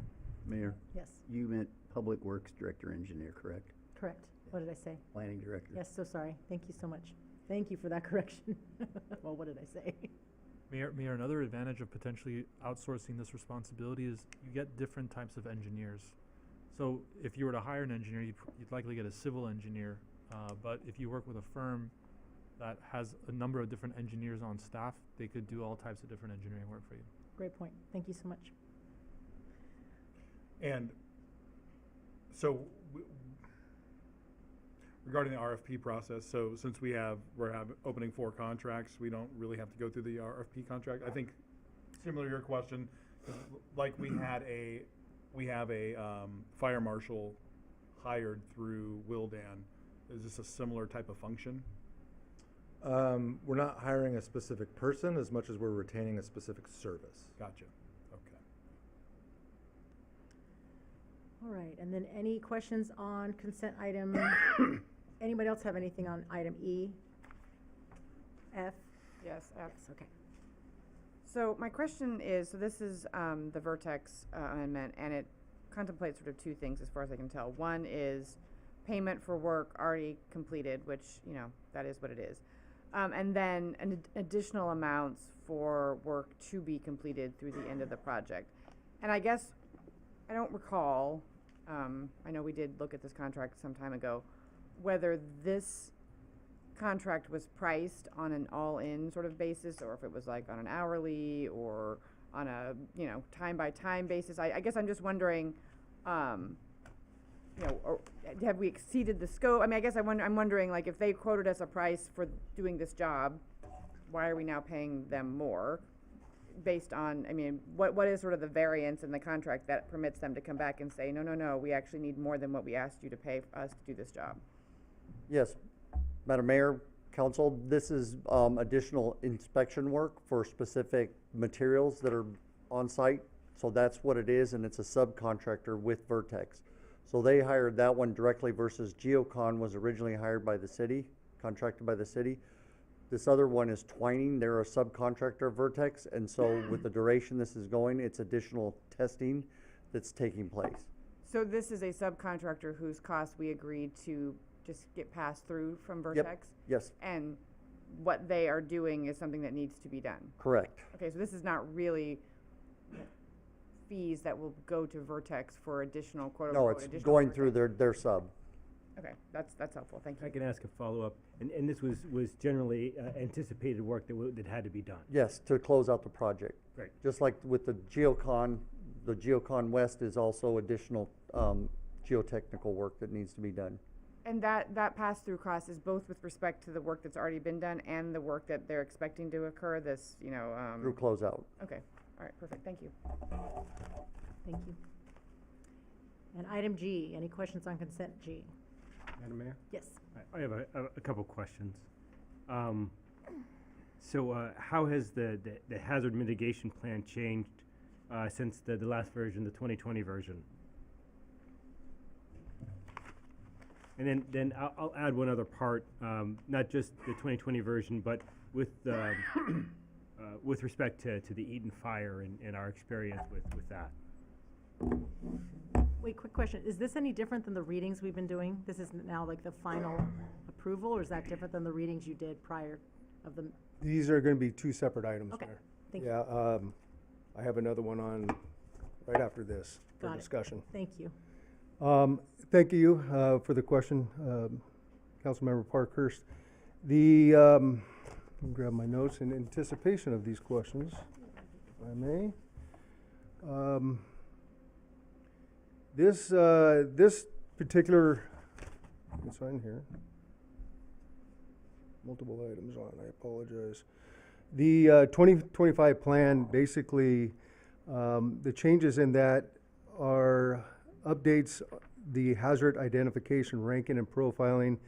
Also, FEMA now requires vulnerability, and impact information for each hazard. Through extensive changes were made through mitigation actions in the matrix and minor revisions to the capability assessments.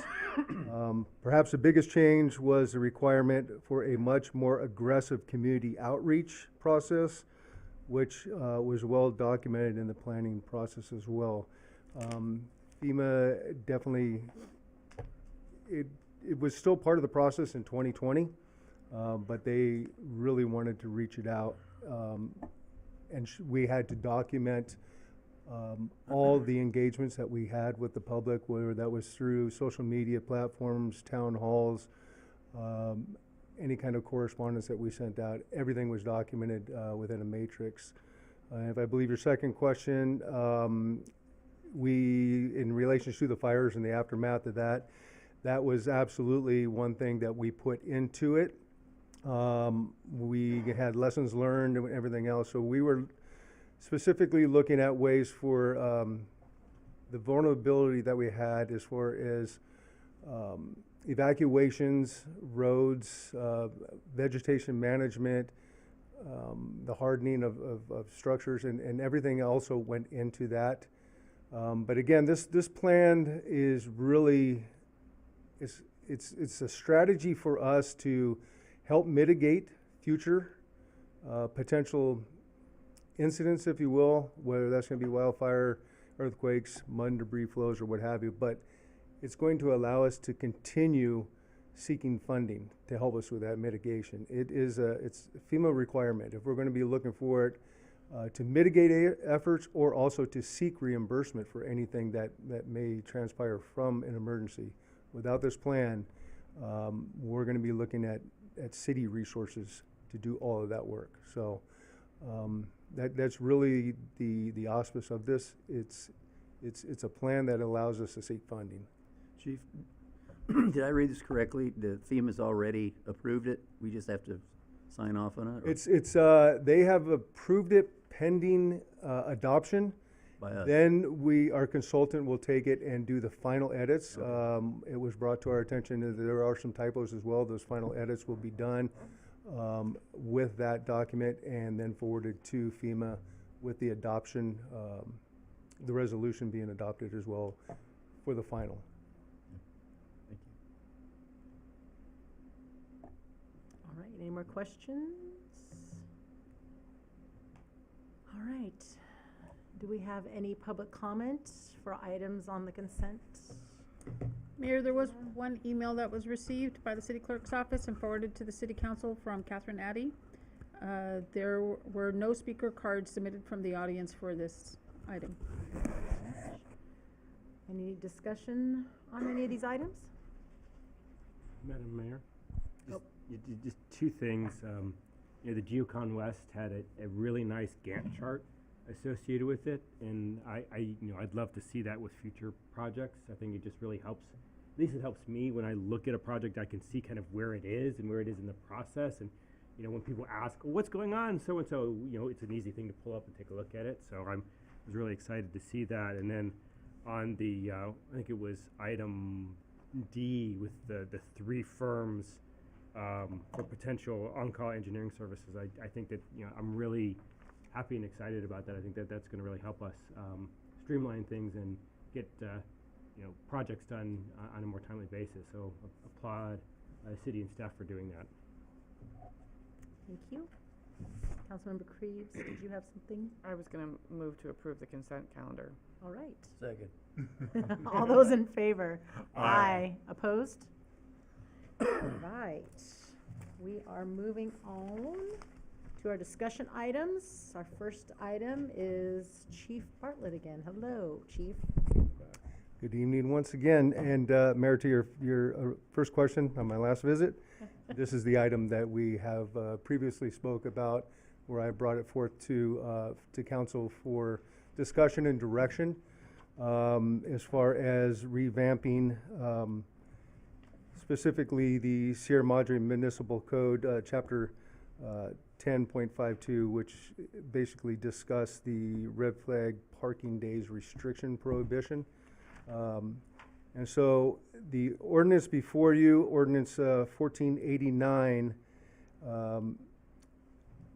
is here for first reading and consideration of adoption. And the ordinance basically is going to modernize, as I said, Sierra Madre Municipal Code, Chapter 10.52, to reflect current fire and debris risk conditions in Sierra Madre's canyon areas, as well as the very high hazard fire severity zone. And the existing code included outdated and overlapping alert terminology that created confusion for residents and enforcement.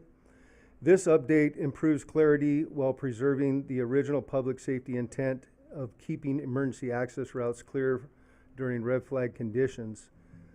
Basically, what has changed is we, through council's direction, is we removed all references to yellow flag alert days entirely, which is, again, the yellow flag terminology overlapped operationally with the red flag conditions and caused public confusion, as well as staff confusion, if you will. From an emergency response standpoint, the most critical access issues occurred during red flag conditions. So this simplifies messaging and improves compliance. This ordinance will not impact any enforcement authorities. The city already has authority to tow vehicles that obstruct emergency access during declared conditions. This ordinance just clarifies when the authority applies. It does not broaden it. And basically, for a little bit of clarification, as well as how are red flag days declared, that is mostly going to be by my direction or a designee. But they're based off of extreme fire weather conditions, debris flow risks, and mud flow potential that are included with the County Public Works Phase 2 and Phase 3, as we've seen most recently. We've also were able to group some streets, I think as was Councilmember Garcia's recommendation for just ease of understanding and a little bit more clarity and less confusion, hopefully. So you'll see that we group them into local nomenclature of upper, lower canyon, and group the streets that apply to those underneath them. So it hopefully makes that a little clearer. Yes, Mayor? Can I ask a question? Alta Vista was not included in the Lower Canyon. Was there a specific reason? Maybe not? It was just an accident. Let me double check. We have Vista Circle, but we don't have the Alta Vista side. There are some streets, I know there probably were some questions on why some streets were not included. Really, if they were not included, either historically, we've had no issues with those streets as far as egress, evacuations, or ingress. And also, if they weren't included, that's probably because they already have no parking restrictions on them. And so therefore, it's kind of null and void. Well, we included Sunnyside Lane, and there's no parking on Sunnyside Lane. That one was just a carryover from the previous, to be honest with you. So to keep it in there for clarity and less confusion, we just brought it forward. So just to let you know, every street is listed from all of the Lower Canyon except for Alta Vista. It's the only one. It's the one that you look down on Lotus Lane. Correct. And we have also heard, we didn't put, however you want to pronounce it, canyon or canyon in there as well for the same reason. Right, which is going to be part of the Lower Canyon as we know it. But again, there are already parking restrictions there. Oh, You cannot park on, you cannot, well, there's a teal day over that first end, so. Oh, that's, I don't know if that's Trying to be- included in the canyon. This one is like the heart of the canyon, so I'm questioning. Yeah, I mean, it's literally not at the edge of the canyon, it's in the middle of the canyon. Like, And obviously we can expand this. If we have a local state of emergency, we can end up adding things that are not necessarily here. And so this is just mostly to bring a little bit more clarification. If council desires, we can add that. That's not a problem. We can probably bring that forth on the second reading and hopefully wrap it up at that time. But I'm not opposed to doing it. Thanks. Just trying to answer the question of why we didn't bring it forward. Wouldn't want them to feel left out. Absolutely not, no, sir. And I'm looking at the overhead map, it looks like it's probably a no parking street anyhow, yeah. Yeah. Yeah, so to my point is, some of them were not brought forward for a reason. However, just thinking back right now is during these events, people don't pay attention to no parking anyways because they're trying to load up their vehicles, they're trying to get some stuff out of there, and that may cause an issue. So we'll add it and we'll bring it forth at the next reading. Thank you. I have a question procedurally, because this doesn't actually talk about first and second readings, but you've mentioned that, so I just don't know, like, what is this adoption as opposed to multiple readings? Maybe that's a question for city attorney. There's an ordinance attached to this, and as a result, we have to do 2 separate readings. Oh, typically we would call this the first reading then, right? I think it was, yeah. It is in the It's agenda, labeled- but it's not. Yeah, it's labeled first reading on the agenda, but. Oh, okay. Sorry, I was looking at the actual staff report. report's different. Okay. All right, thank you, sorry. Absolutely. Just to continue on to see if I left anything else out. Notification will remain the same. It is, we will notify residents of the parking prohibition or restrictions through posted signage, which we have, that's already existing, emergency notification systems, and through continued city communication channels. The intent is advance notice whenever possible to avoid citations or towing. Basically, staff recommends adoption of ordinance number 1489, which repeals and replaces chapter 10.52 with the updated language before you, and to waive further reading and approval of the first reading of the ordinance 1489, allowing it to return to council for final adoption. And we will also amend it to include Alta Vista on the second reading. That concludes my report. Happy to answer any additional questions. Any questions from council? Thank you so much, Chief. And is there any public comment on this item? Madam Mayor, noting for the record that no emails were received prior to the meeting and no speaker cards were received. Thank you. Are there any more discussion items? I like it. Looks exactly what we were talking about. Simplifying it, Simplified. good for the residents. Yeah. Same thing. I'm very happy with this. It really does help clean things up and answer some of the questions that we had about it. So, thank you. Yep. With that, I'll make a motion to to adopt the first reading of ordinance 1489. Is that the right language? Is that I'll second sufficient that. enough? All right. All those in favor? Aye.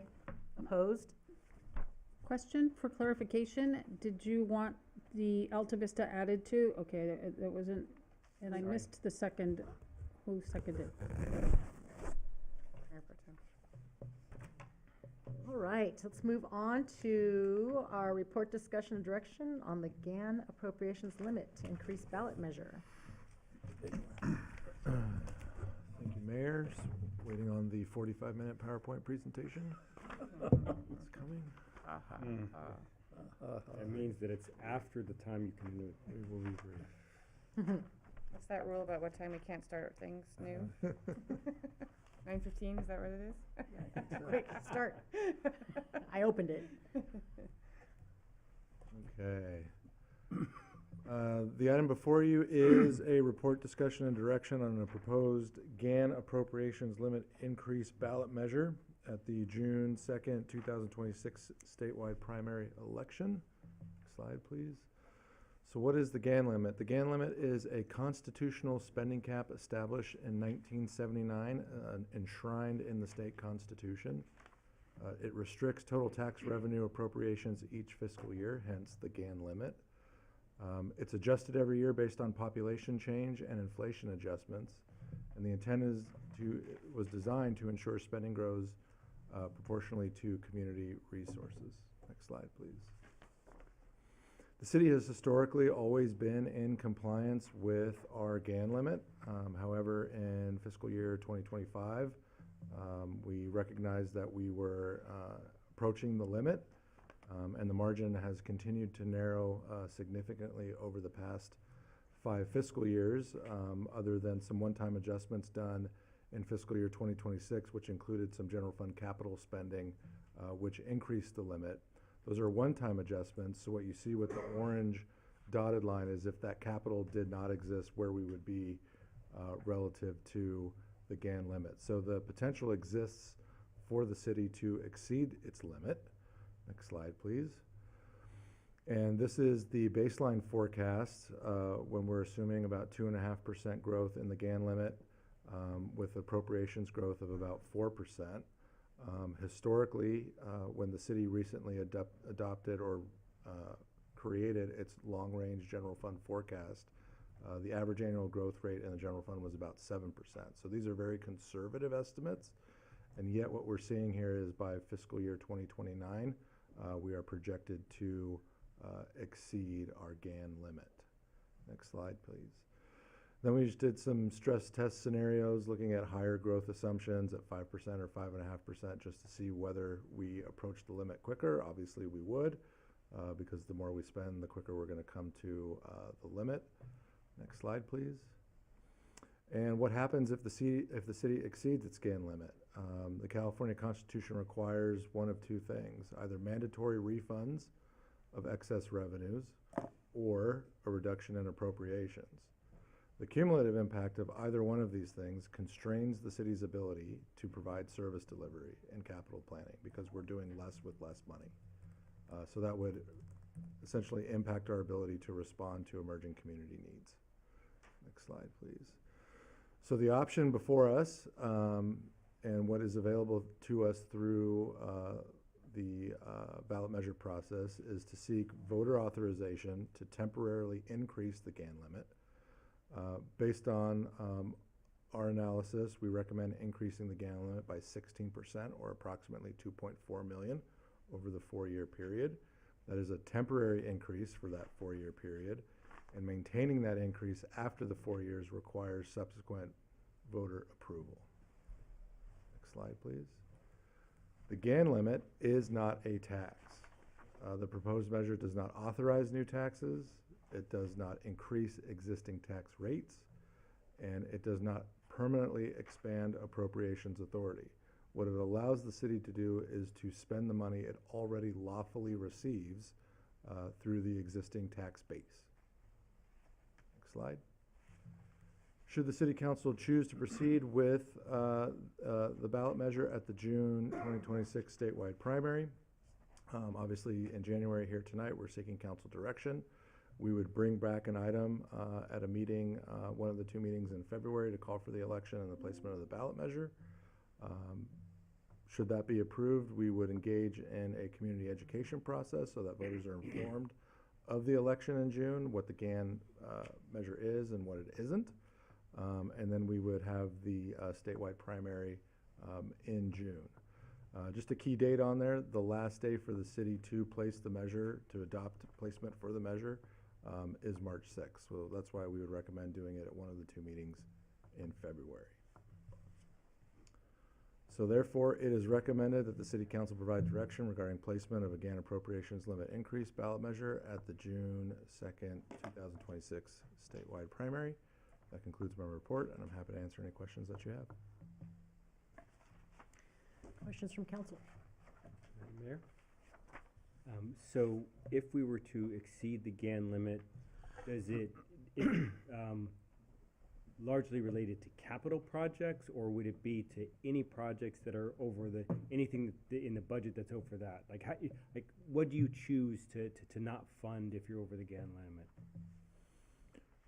What you would have to do is lower your overall appropriations based off of the GAN calculation of what your revenue is and the appropriations limit. So if our spending exceeds that amount, we would have to reduce our spending. Where it comes from would be up to discussions with the city council, whether it's service reductions or reductions in capital spending, but we would have less money to appropriate in the budget to provide services to the community. So it could include not doing, say, water projects, or it could be reductions in staff or selling of, well, I guess it wouldn't be selling of assets, because that wouldn't be an annual, right? No, that wouldn't apply, but it would essentially be, death by 1,000 cuts, right? Every year we would have to do the calculation, determine the amount that we exceeded or are projected to exceed the GAN limit, and then reduce appropriations by that amount and figure out where in the budget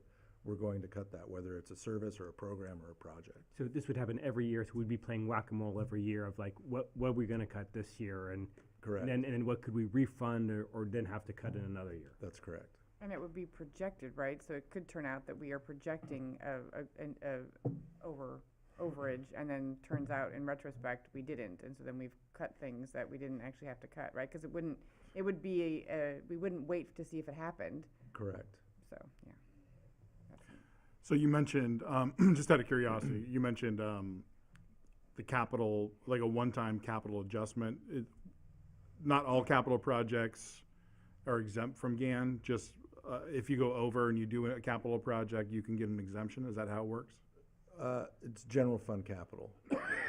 So like a water project, because it's funded separately, not through the tax base, it's a ratepayer system, doesn't apply to the GAN limit calculation. Gotcha. Is GAN limit increases common in cities? They're common in smaller cities that are built out that don't have a lot of population growth. There's 2 different factors that affect the rate that we can apply every year to the appropriations increase. One is inflation, and then one is population growth. Inflation is sort of just a standard, you know, everybody's using the same number. But for population growth in cities like Sierra Madre that are built out and we're not seeing a lot of new people moving in, it's hard to keep up with that rate of growth. Why is the growth factor, the inflation factor you just mentioned, at 2.5% when we know that it's been well in excess of that for many years coming into, I mean, that the 2.5 seems excessively conservative. Is that the statutory limit, or is that just because you need to be conservative, you want to make sure you don't exceed, so you just use a incredibly conservative? I mean, in recent times, inflation has been higher, but historically, if inflation hovers around that 2.5, 3%. So we're assuming more normalization typically moving forward. The inflation factor helps, but what's really driving, obviously, a lot of this is the rate of growth within the budget.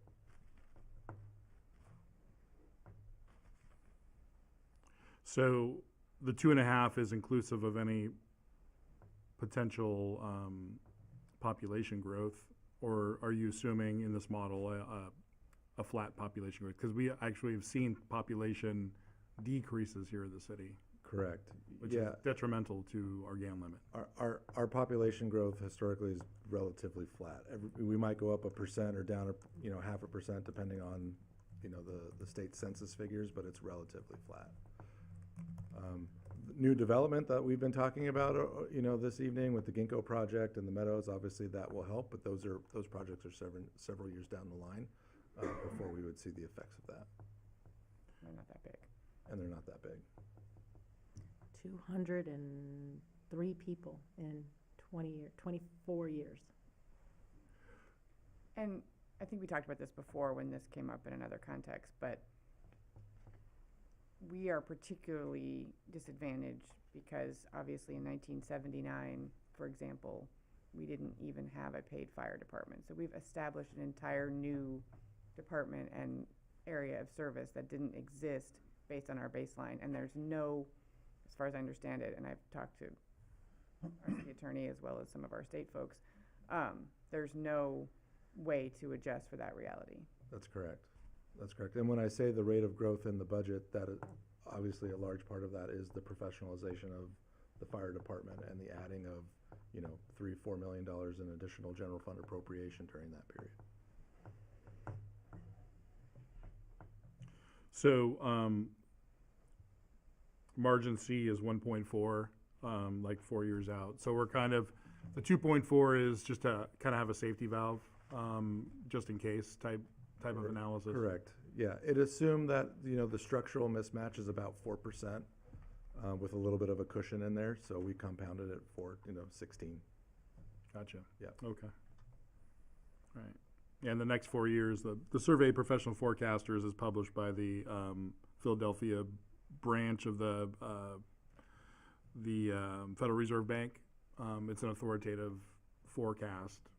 So is the Congressional Budget Office and others, but they're forecasting over the next 4 years specifically 2.5% headline inflation growth for CPI. So I think, it's pretty spot on that side of things, but obviously the appropriations growth could be volatile. Yep. Yeah. Okay. I think it's, better safe than sorry to have a cushion in there. Correct.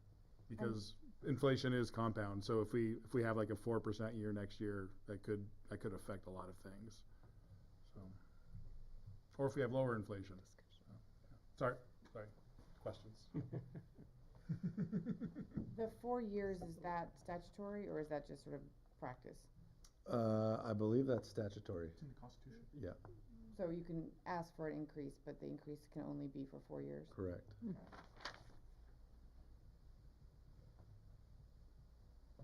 Right. Any more questions from council? Open this for public comment.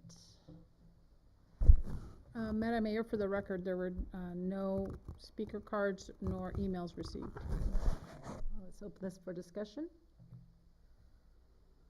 So I have another question, but since I was discussing during questions, Oh, sorry. it threw me off. I No. throw you You off. have a question during. But can I have a question during? Yes, you may. No, I just want to understand timeline. Yeah. So I think it was a March date that you said we have to be March 6th. Yeah, to call for the election and the placement of the measure.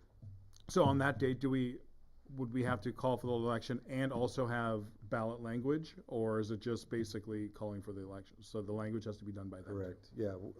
Should the council give direction tonight, I'd be working with the city attorney to draft all the necessary information, the election packet, if you will, and we'd bring that back for council for adoption. And yeah, so we're in the second meeting so we've got a tight timeline here. Okay, Mhm. that makes sense. Okay. Is it doable in that timeline? Yes. And since we are not asking for any increases in taxes and we are not increasing and changing that, then it does not have to go to do not have to collect signatures because you're not putting a ballot measure on to increase taxes. No, this Under our is simply a city council authorization to place it on the ballot. Thank you. And what is the, measure of success? What is the approval? Simple majority, 50% plus one.